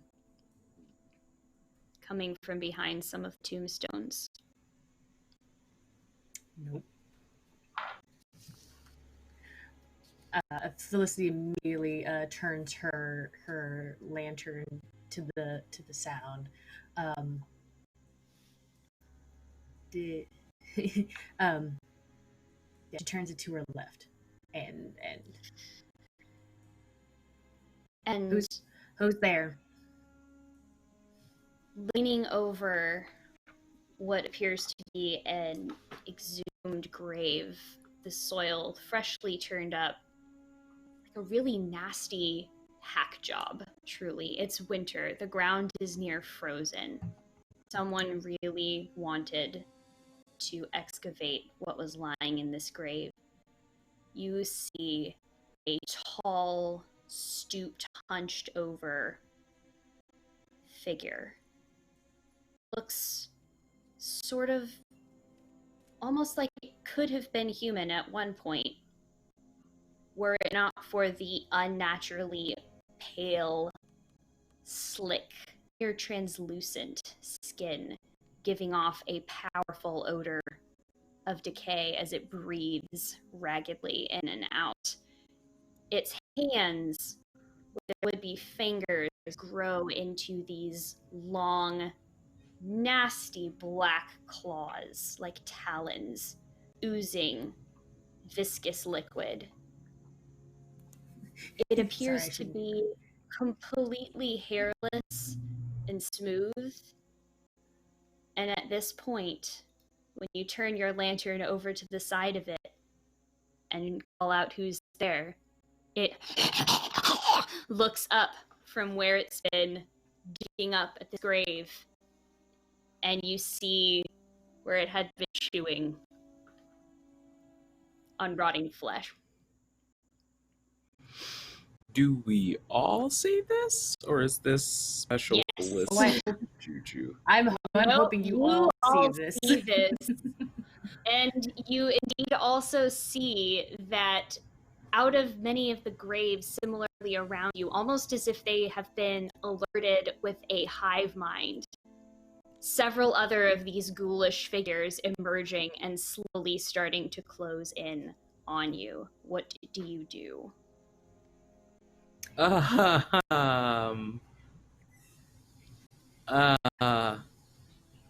don't suppose we could talk about this. yeah, Felicity would want to know, like just off the top of her head, like, is it smart to fight this? Nikki's gut reaction is no, don't fight them. You can't fight zombies. But I'm trying to think if Felicity would say run. Yeah, let's do as like a snap thing for Felicity to figure out whether it would be a good idea to fight these or not. I'm going to have you make a... Let's call this a challenging folklore test, because you're attempting to recall this information under pressure, whether you would know anything about them that would help you figure out what to do next. Okay.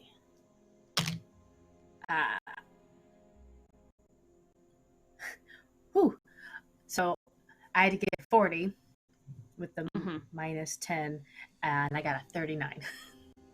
Okay, awesome. So you just made it. Again, just my rolls tonight are just like under the wire here. Jesus Christ. So these are ghouls, and you know exactly what that means.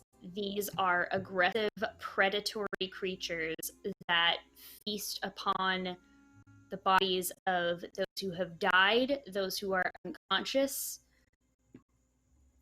There is no way to reason or bargain with them. They are just mindlessly hungry, and they will attack you. They're dangerous. Okay. Yeah. Felicity, probably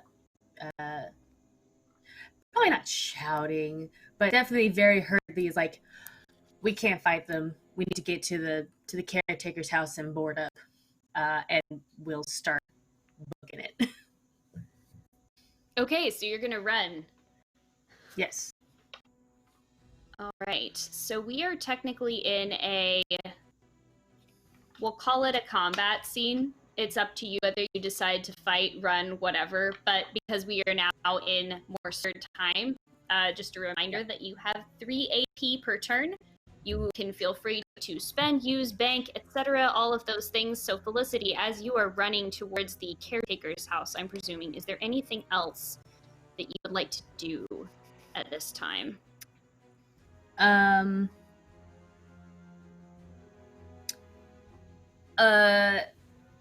As she's running,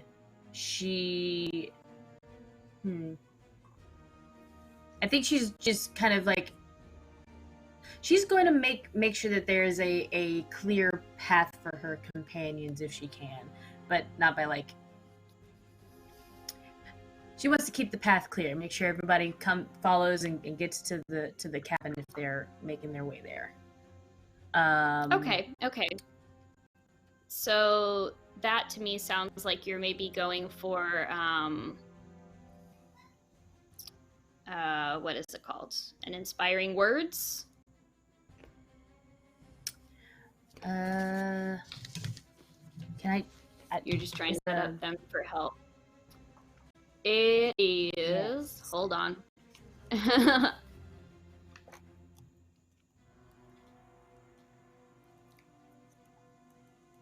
am I looking for here? You looking at words as weapons? Yes, thank you. I was like looking. Yeah, you can declare to use hastened, inspired, or intimidated. So you can add that condition to any of your companions if you like. How do you want to do this? And then I will tell you what role. So yeah, I think she's trying to hasten everybody. And she literally is like, get to the caretaker's house. We have to board up. There's too many of them. All right. Since you're attempting to do this strategically and in a fight, I'll have you go ahead and roll Guile. Okay. Awesome. I get a 40. I am going to spend one of the coins to re-roll. Okay. Not good.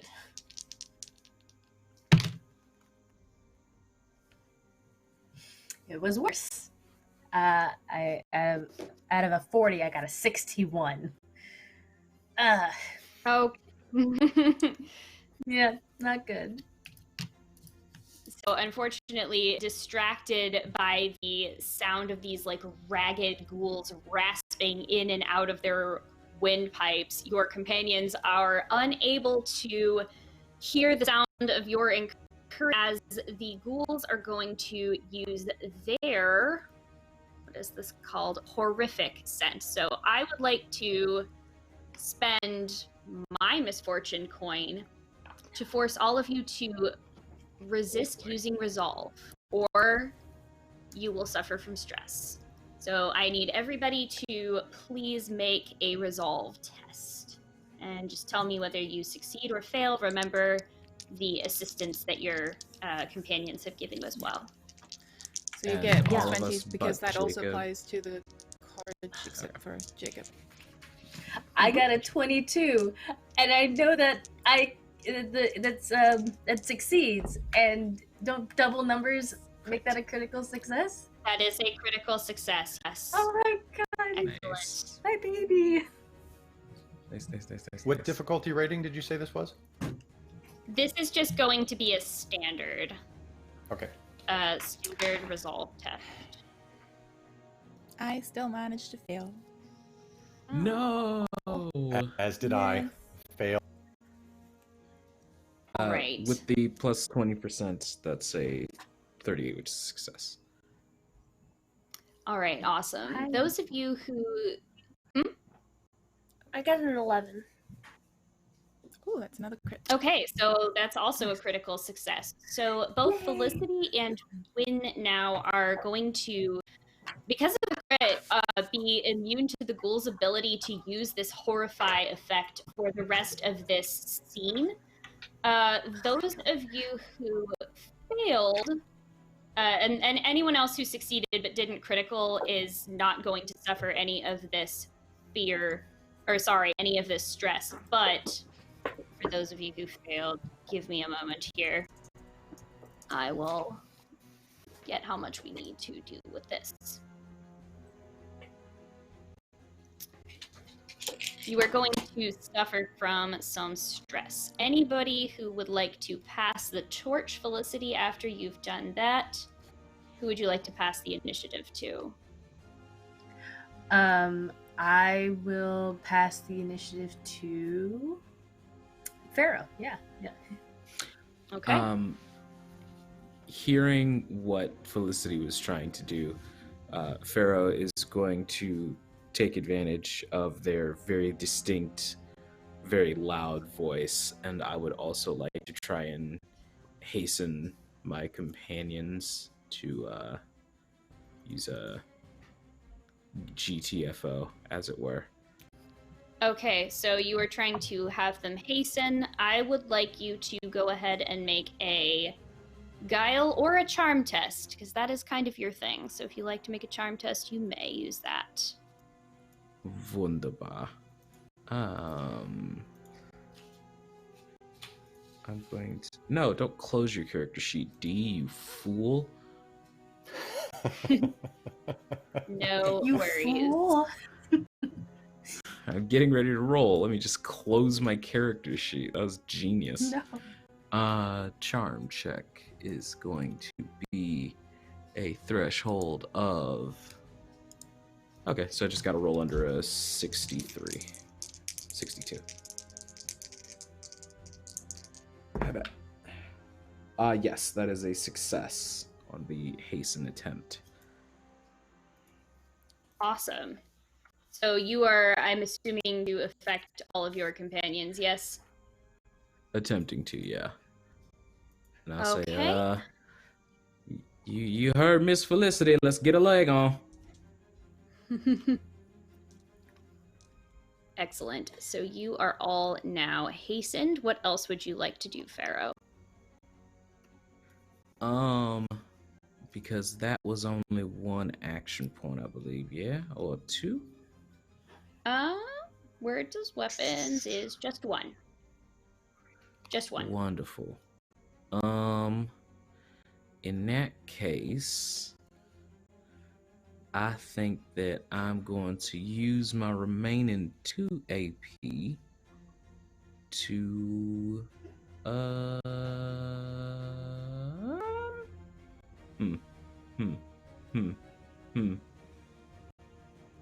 I'll just use one and I'll hustle. All right. You going in the Yeah, direction of the house? Please and thank you. Fantastic. Okay. And I'll bank the last one. Sounds good. All right, so we're about to resolve some of the stress that just happened from the ghouls, but since we had 2 players who rolled critical successes and we have just hit our 20 retweet goal, thank you very much everybody in chat who retweeted, that's actually going to give our 2 players, fortunately this works for the way that the rules are written as well, so that's nicely a boon, which means that so in the stress, fear, and terror, if you critically succeed on a resist, you can provide emotional support for another character of your choice as they automatically succeed at their resolve test. Because this is a boon, we're going to just up that to state it is as if you critted on that stress test as well. So thank you very much, Chaos Chorus.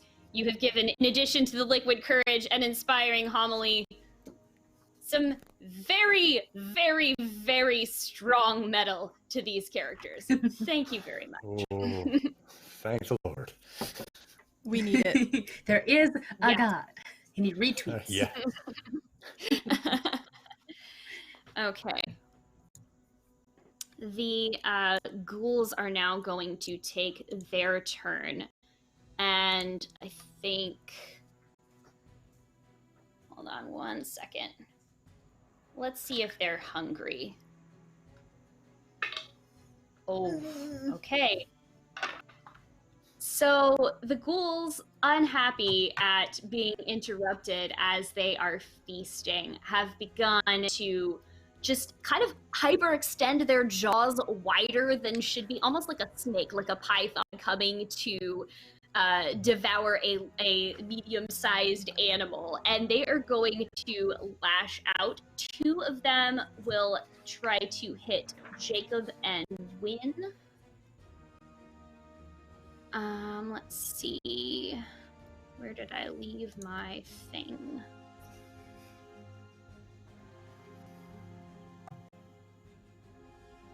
All right. So the one that's going for Jacob first is going to attempt to slash you with its claws. That is a 49, so that is going to hit. And you will take, unless you have, unless you want to parry or dodge. Oh, You could attempt to, you could attempt to dodge out of the way, making a coordination test if you like. Oh, I mean, I might as well give it a shot. Totally. It is not a stat I am very good at. Let's see how this goes. So you said coordination? Coordination, yes. Standard difficulty? Mm-hmm. Okay. Yep. Thankfully, because all of you ended up passing the stress test, you're fine. Otherwise, we go down to a -10 just by default while you're dealing with these goons. What's up? Critical success. I rolled an 11. Oh my goodness. Okay, so you were able to, almost as though you have an angel on your shoulder, see this swipe of these giant claws coming and just dash out of the way. The next one is going to go after Win. That's a 96. I'm going to use my misfortune coin to re-roll that 96 because that was real bad, and these ghouls are hungry. That is a 55. That is a critical success for this ghoul. Cannot be dodged or parried, so you are going to suffer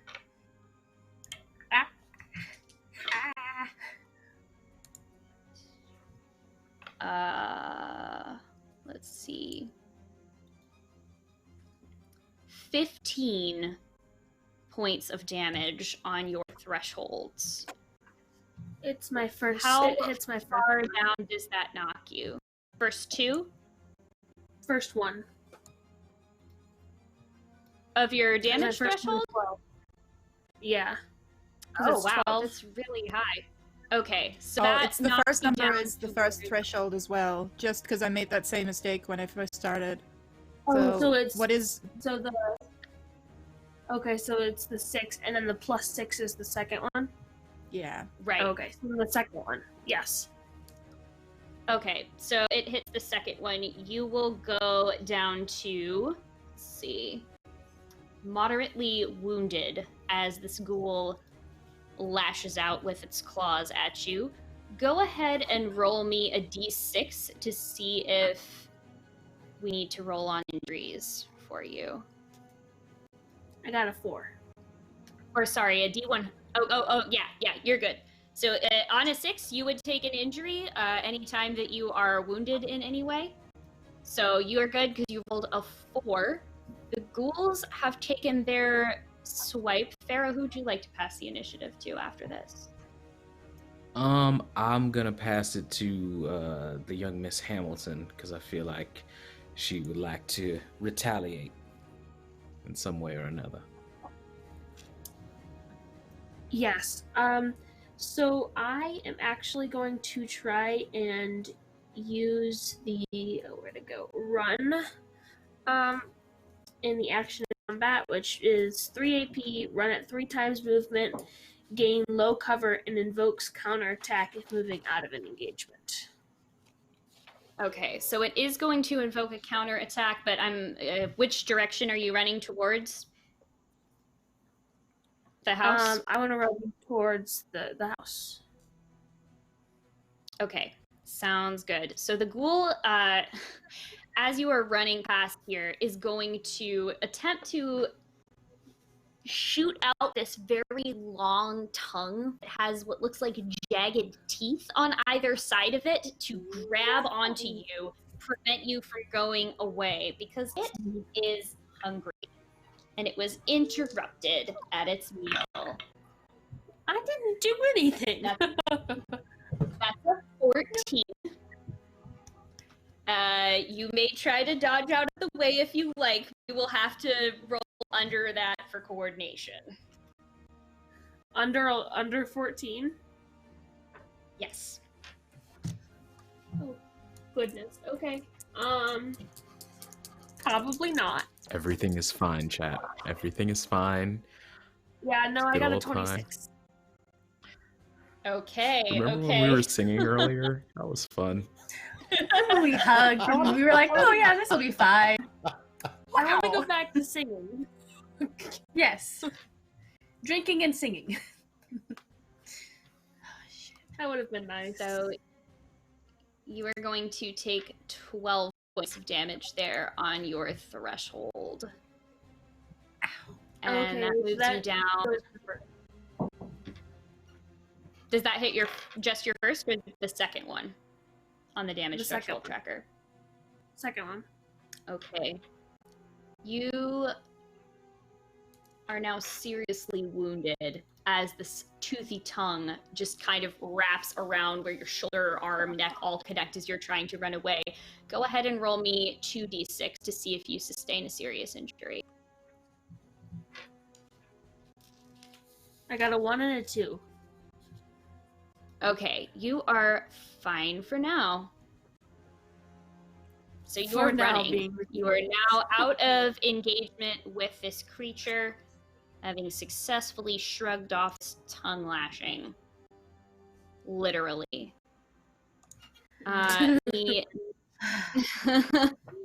The ghoul is now going to turn its eyes back towards Jacob. One will make another attack at him. And its friend will go after Pharaoh. Okay, that was a critical failure. And I don't have any fortune coins. Jacob is really #blessed. Haha. After Yes. I rolled a 6. What does that So mean? again, What happened?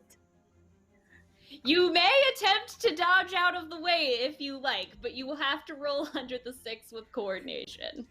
I'm not gonna roll under the 6. I'm gonna use my critical success that I was gifted by chat so long ago. There you go. No, thank you. No, thank you. Yep. Awesome. I know Awesome. want. Awesome. Good.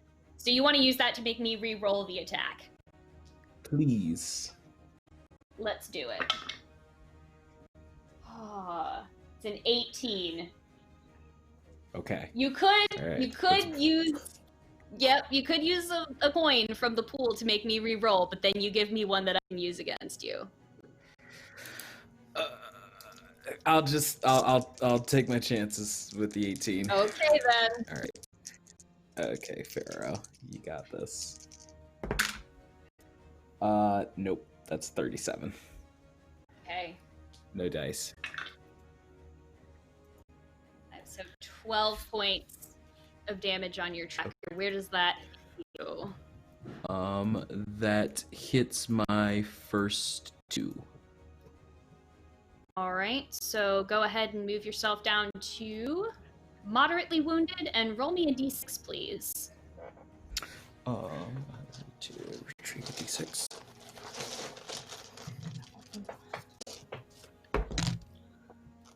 It's a 5. All right, you are bleeding but unseriously injured for now. Ow. All right, Wynn, who are you passing our torch to? Unless anyone has, yeah. I will pass it to Isabel. Isabel, I'd like to think, was kind of helped by Felicity because you rolled that crit that helped us.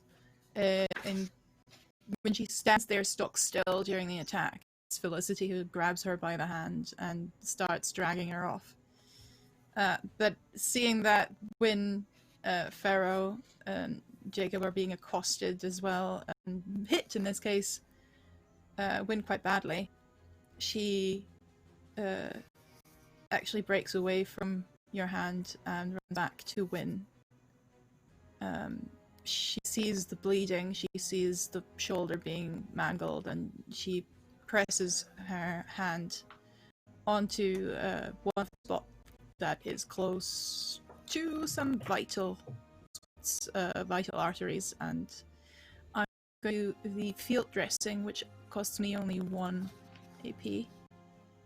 Alrighty.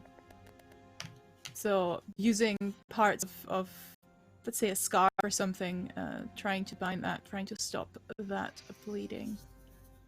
Sounds good. Assuming Go that's ahead and make heal test. your heal test. I'm not Yeah. Because Unless I think there's there something is- else written to it, yeah, but I just know there's different kinds of healing, but of first aid. So it's apply tourniquet, bind wounds, kiss of life, inject quicksilver, all that. But I'm not entirely sure what bind wounds does exactly. it will essentially, if the person is bleeding, it will make that stop. So it won't prevent Alright. them from being further injured, but yeah. I'll do it anyway, and I'll re-roll because I just failed critically. Oh yeah, give me those sweet, sweet misfortune coins. Dun, dun, dun, dun, dun. That looks good. That looks good. Heal, heal, heal. That makes it. Barely, but it does. So the scarf sticks bleeding is slowly stopping, All right. and she'll try and move towards the house that Felicity indicated and bank 1 AP to dodge or whatever comes next. She looks around. Who hasn't had their go? Was Jacob? Did Jacob do something? I haven't gone yet. Yet. Not yet. Jacob hasn't Then gone yet. I Yeah. just wanted to make sure. She'll look around for everyone, sees everyone sort of breaking towards that house, and looks towards Jacob, who's still tussling with the thing, I'm assuming. Jacob's actually looks like he's seen, like, literally he's seeing a ghoul, but he looks like he's seen a ghost. He's just, what little color he has in his face is gone. He looks locked up and just, he's mentally checked out a little bit.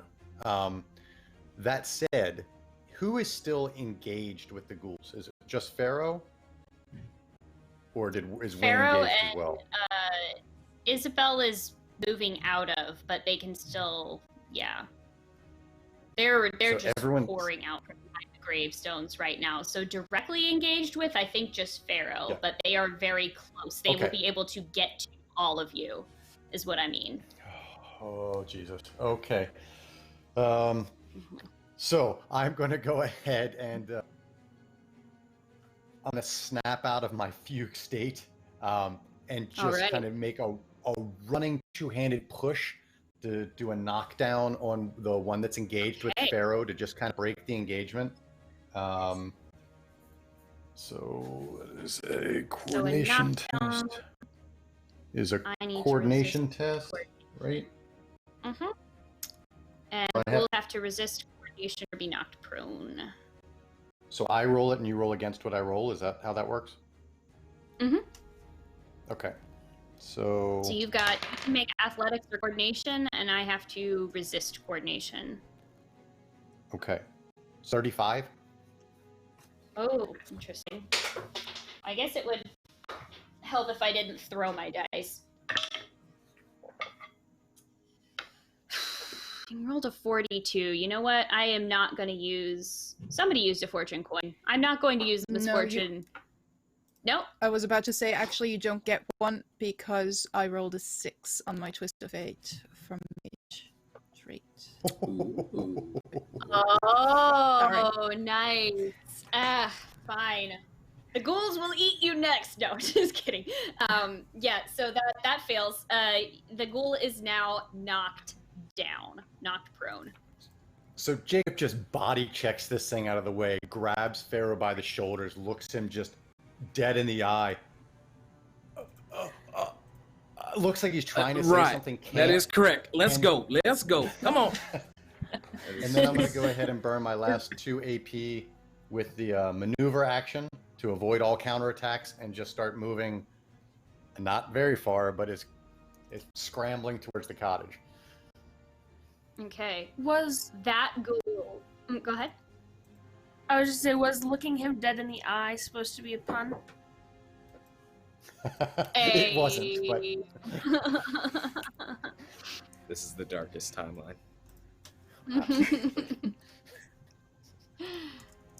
All right. The ghoul that you have just knocked down as you are running away is just like slowly taking its time to stagger up to its feet. At that point, it turns around and just looks to Isabel with this black ichor dripping off of its fangs. It's going to slowly stalk towards you with its talons outreached, and it's going to take a swipe at your throat and attempt a chokehold. So, I'm going to I will need try. you to make an athletics test, please. Alright, that is not great. Nope. 71. Okay.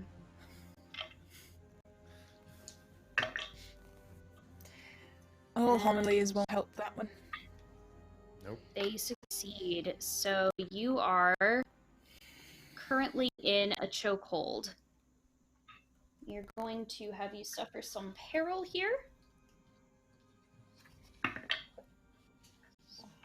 Mm.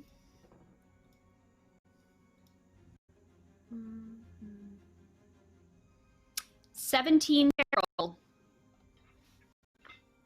Where does that put you on your 17? tracker? Mm-hmm. Lord have mercy. It's a D10 plus their brawn bonus of peril. Ew. How does that? Not damage, peril. work again? Yeah, I know. Yeah. That's 2 thresholds, so I'm ignoring 1 skill rank. Okay. And you also will have to successfully resist to break out of the chokehold, or you suffer subsequent peril on your turns. I feel quite which- You have plus 10 to- perilled, yes. Thank you. You got Yes. plus 10 to resist, though. Because, Yeah, plus sermon. 20 for me as well, yeah. All right, yeah, drinks. As Jacob and Pharaoh are attempting to rush out of the way of those ghouls, you look behind you as well and see another one of the ghouls. Looks like it's kind of crawling out of one of the graves where it was feasting, just and stick its tongue out to try and wrap it around Felicity's leg. It's going to attempt below the belt. Rude. So I will need Felicity to make a toughness test, or else be gutted from getting knocked into the floor like this. Oh.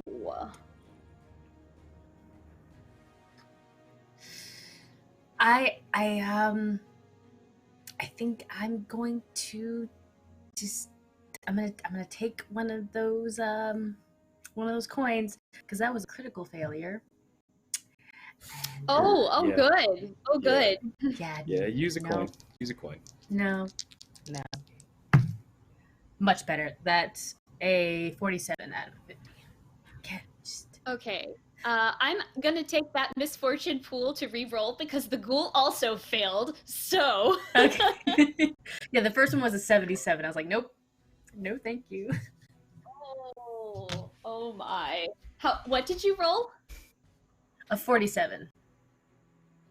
Okay, Was the- okay. was the So the new one. ghoul crit succeeded, but it still didn't beat what you did. So essentially, what'll happen is it just my God. goes to wrap its tongue kind of like around your leg to trip you up, and instead you're able to just yank your ankle out of the way. Its toothy tongue grips into the leather of your shoe, just like tearing through leather, through the spun stocking, goes clean off of your foot.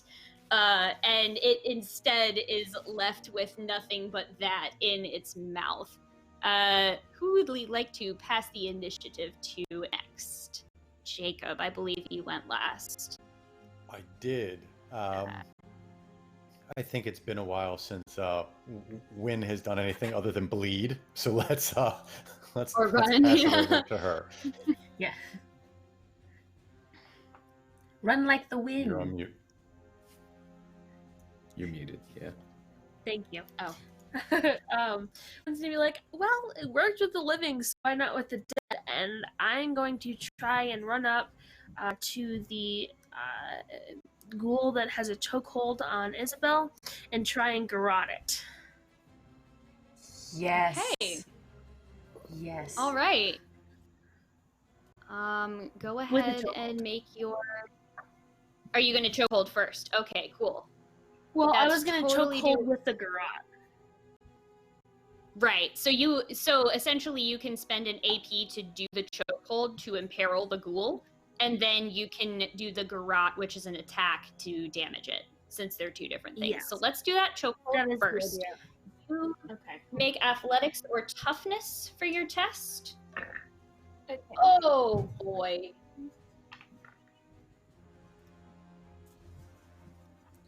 That did not sound good, by the way. I'm going to use one of the coins because Okay. I seriously failed. And I'm going to use different dice. Please cooperate. Please, God. Okay, that's good. I got a 12. Yeah, so I got a 95, and since there's very little chance that I can beat a 12, you have succeeded in chokeholding the ghoul, which means it automatically takes 1d10 plus your brawn bonus peril. So go ahead and roll me that d10 plus your brawn bonus. Okay, And my brawn is that would be this +4. ghoul. Okay. So I rolled a 6, so it's 10 peril. Okay. Well, that's unfortunate for him. Or it, whatever the ghoul pronouns are. I don't really know. They're not of this earth. Okay. I would like to garrote Sounds good. Go for it. So for that, I have to do athletics or simple melee, correct? I think that's what it says. Mm-hmm. Okay. Yeah, whatever is. Mm-hmm. Okay, so I met my I met the number to That means beat. you're good. So yeah. Beat or yeah. Mm-hmm. Yes, so I'm good there. So I roll my damage, correct? Yes. Rerolling any 6s. You can also use a coin to automatically make one of your d6s a 6, but auto explodes. Just so you're... Well, I don't have to do that because I got a 6. Well, great. This poor ghoul. So that means I roll it again, right? Yes, you do. Okay, I only got a 3 this time. Okay.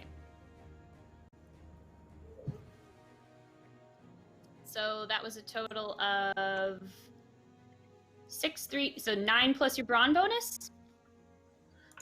So 13. Okay. I'm gonna roll and see if this ghoul takes an injury here. Nope, doesn't, but it is currently being garroted, and as such, because it's both the chokehold and that, has dropped Isabel down from where it was kind of holding you up, almost Darth Vader style. Not great, as it is engaged with Wynn. All right. And I'd like to bank my last AP. Sounds good. Sounds good. We are going to have, as Jacob and Pharaoh try to continue running towards the house, some ghouls lashing out again at you both. This time, Pharaoh first. Okay, that is a 38. So, would you like to try and dodge out of the way? Please, and thank you. Go for it. Go ahead. That is a 35. Just squeeze past by the skin of your teeth. Alrighty. And then at Jacob, it's an 8-3. So the two of you have lived for another round running towards the house. I have a quick question. Mm-hmm. For the healing that Isabel did on me last round, did that do anything for my damage conditions? Or what did that do specifically? That will have you move up one step on your damage threshold. Okay. So I So believe I'll you were were you seriously injured or seriously wounded? injured. Now you go up to moderate, right? Okay, Alright. cool. Thank you. Oh, these ghouls. They are having a bad day. They just wanted a snack. They're How many having ghoul a count? bad Like, day. how many are we talking here? Huh? How many are we talking here? Let's get a ghoul count going. There is the one that is currently being garroted, one that just shot its tongue out of the grave at Felicity. There are two that are chasing down Jacob and Pharaoh, and there is one more that is slowly shambling its way towards you, gathering 5. speed. There are 5 ghouls. And one of them is currently being garroted. Everything's fine. Got it. How We far just away have a from night out with the the ghouls house and- are we? at this point? You are okay, just like from the purposes of mechanics for that, you are two like rounds of running away from the house. Gotcha. Roger there, Chief. Mhm.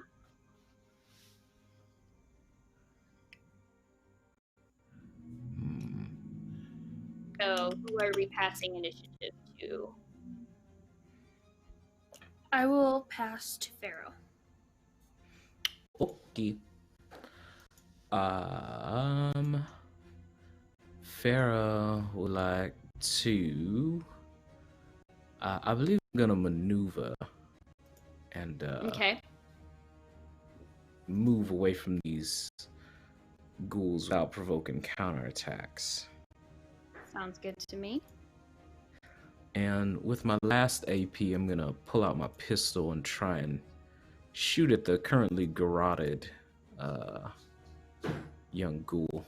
See if we can start putting these fools down. Okay, sounds good. I'm gonna make that challenging because you're attempting to do this at a distance while it is currently being garroted by one of your allies. So that'll be at a -10 to your ranged attack roll. Dope. That is awesome. But I do have +10 because I've got skill in that. So, okay.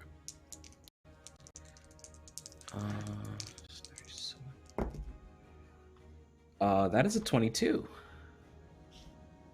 Critical success. Awesome. So you get to roll your damage. So you roll 2d6 dice, I believe, instead of just one, unless you have any other weapon tags that do fun things. No, it's just a really basic flintlock. I also don't have it pulled up.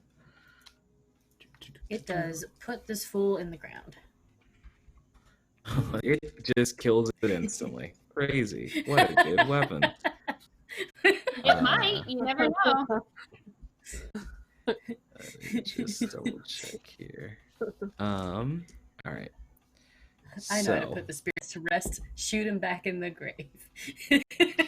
First D6 that I rolled was 6. Holy shit. Technically they would be resting. Okay, so that explodes. Yeah, it does. So I have to roll 2 more then, yeah? Mm-hmm. Here it is. Gotcha. Flintlock. That one's a 5. Okay. And that one's a 2. So 13 plus my PB. 13 plus 4, so that's 17. Okay, that is going to, let's see.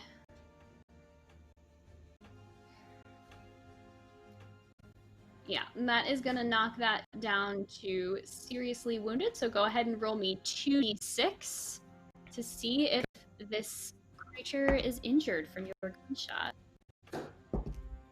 That is a 4 and a 2. Okay, so it does not take any serious injuries, but it is certainly bleeding from... Where did you shoot this thing again, exactly? I think I went to blow its hand. Whatever hand was holding Isabel, I'd like to blow it. Okay.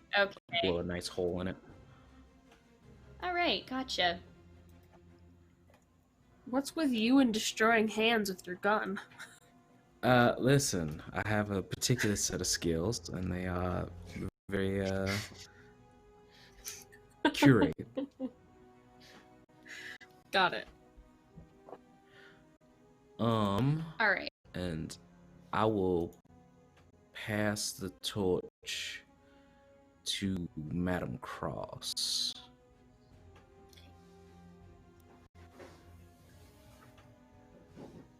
Do the ghouls have anything first, or I just go?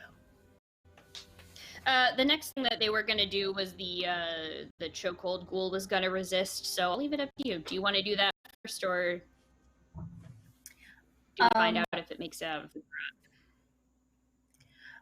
crowd? Felicity's action wasn't going to target the Garrote ghoul, so we can see what happens to it first. So it's going to go ahead and make its toughness. I believe we are resisting a choke hold. Okay. So, Wynn, I need you to go ahead and make your athletics or toughness test, and the ghoul is going to resist with its athletics to see if it stays choked. That is a 20. Wow, it rolled a 30. So this ghoul is still currently in the chokehold, and it's going to suffer another 1d10 plus your brawn bonus peril. So go ahead and roll me that d10. That is a 10. Plus 4. Okay, 14. so as you grit your teeth and set in with determination to shut the eyes of this ghoul forever, Wynn, tell me how you do this. Yay! So, I don't know. I didn't think about this. I didn't think this was gonna happen. After getting it off of Isabel, she kind of pulls it backwards, and almost as if because she's abnormally tall, so she just pulls it backwards and pulls it back onto the ground. And in doing so, does whatever a garrote does to cut off its its air, blood flow or whatever. Just lays it on the ground. Yep. A little blood seeping out. It's very black and sticky blood, not at all like normal living human blood. All right. Let's see. The slowly shambling ghoul, as it has begun to pick up speed, is going to attempt to charge at Jacob and knock you down. So for the down, you need to resist coordination for me, please.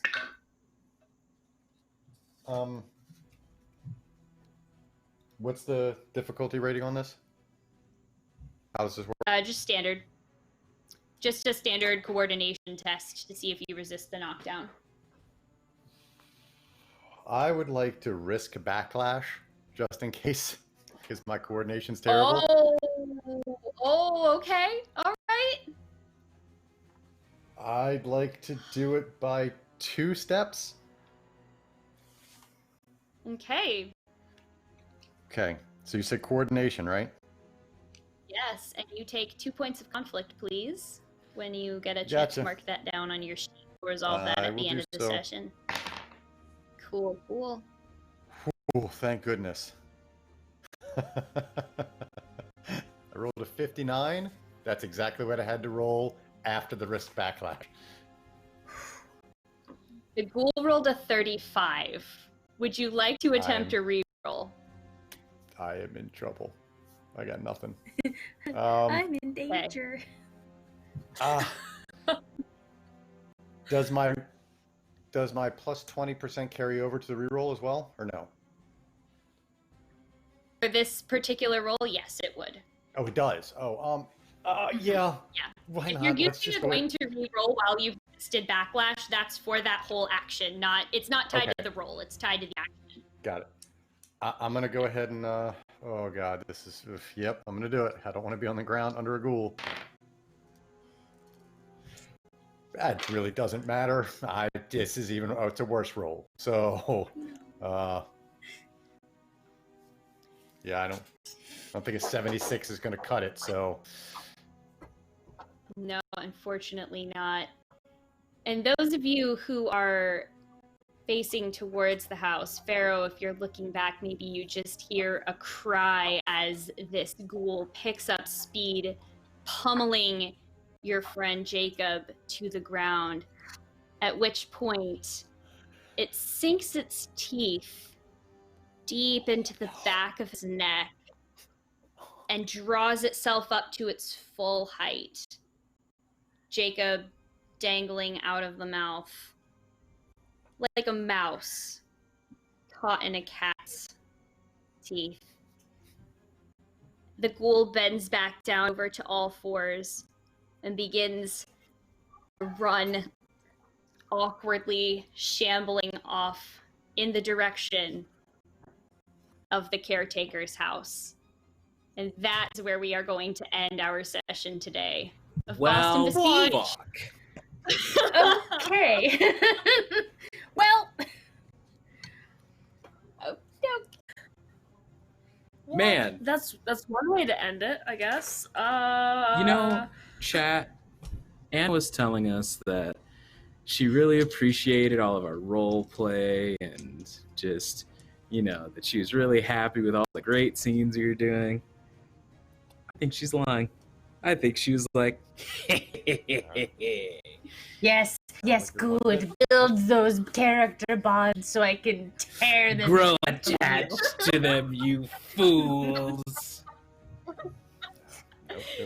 Nope.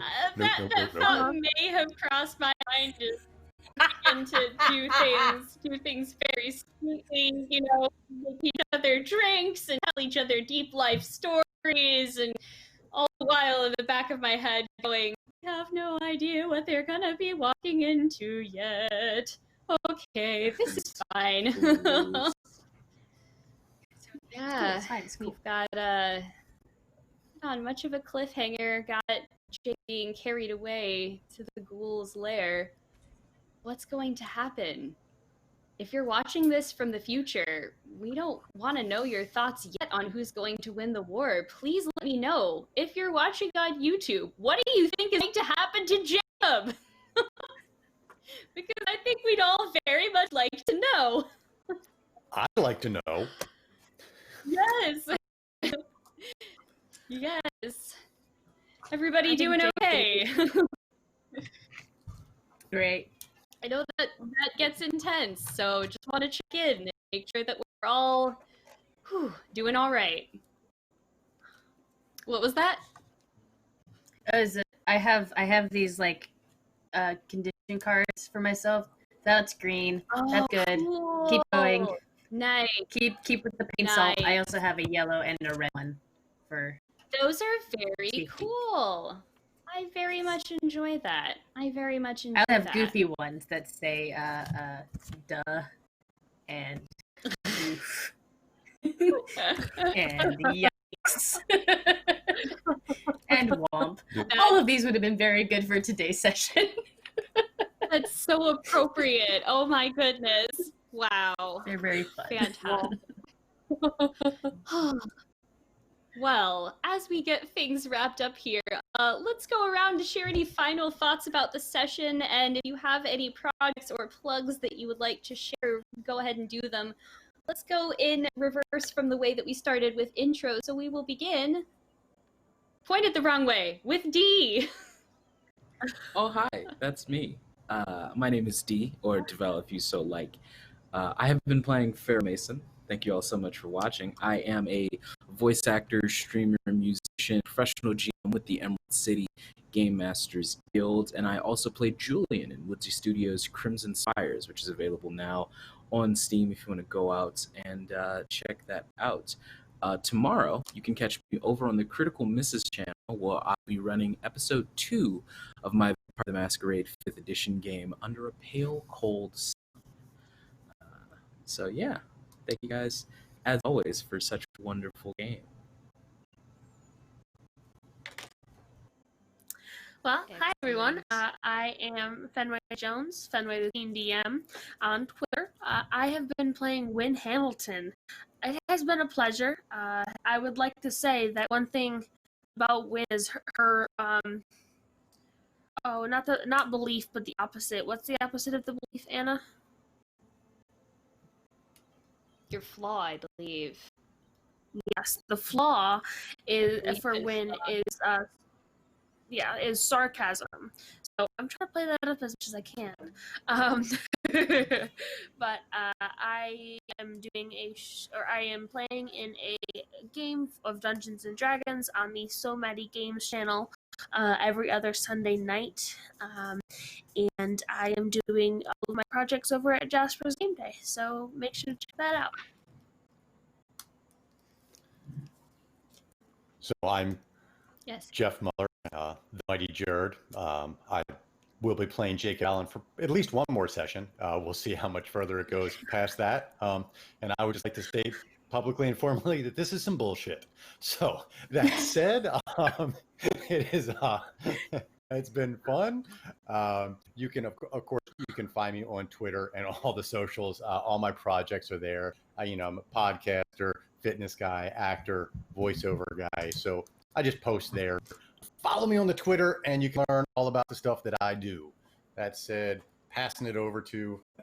Why is it so hard to figure out what direction to point on this camera? No, but works. now you feel my pain. Oh God, that way. We're going that way. Take it. Hi everyone, it's Nikki. I was your Felicity Cross today, and if you want to see any more of the things that I do, you can follow me on Twitter at @thewigdm. The only thing I have going on this week is over at Slady's ATL. I'll be running my Sailor Moon inspired camping hunt for the Heart Shards, where we see what happens when the group enjoys some more fun over at a theme park after the harrowing last couple of episodes. Also, we will be releasing a Black Friday special podcast only or audio only episode of Saving Face over on the Craftic Studios channel, if you guys want to check that out. Essentially, our characters play a game of Truth or Tooth, a fun RP module that Plus One Pinna Smiting made herself. It's really fun. I highly recommend for any dungeon master, any group just wanting to have a fun game of RP of character bonding and or secrets with drinking. It's super great, and I hope you guys check that out. Yeah, hopefully we rescue our good brother Peacher Man from this school. And I'll pass it up to Lydia. I'm easy. I can just point up. Our good brother Preacher Man, wouldn't it be sad if you died right away? A horrible, painful death. We wouldn't want that. What? It'd be sad. It would be sad. So we're not going to let that happen. But we have to wait another week to find out how we're going to save this man's bacon. Until then, you can find me usually on Encounter Roleplay in the Discord or on games, in chat when they're on, and I'm teching behind the scenes. Song of the Deep is the game I jam on Mondays at 8 p.m. EST. And apart from that, just, check out our shows on YouTube or live and check out these fabulous people as well. I'm just going to see who we're going to raid in a second. Maybe throw it over to Dusty on Chromatic Chimera. And while I do that, Anna? Yeah. I will do my quick little outro. Yes, as Lydia said, make sure to check out all of our fun games that we have coming up later this week. I know tomorrow we return of our second part of One Shot Wednesdays, because this is actually a two-shot this time of Shinobi Gami, which is an over-the-top anime RPG, followed by iHunt. iHunt is one of our sponsors for this season, and you can learn about that game and lots of other cool systems that we have on this channel by following all of the links in our chat or chat about them on Discord. As Lydia said, I'm Anna. I'm at Nymeria941, most places on the internet where I care to be found, that is. You can also find me, in addition to the historian's role on this show, I play in Bloody Portrait, which is another Zweihander game, on Fridays on Chromatic Chimera. We actually have this week off because it is American Thanksgiving, but all of our previous episodes are up on YouTube.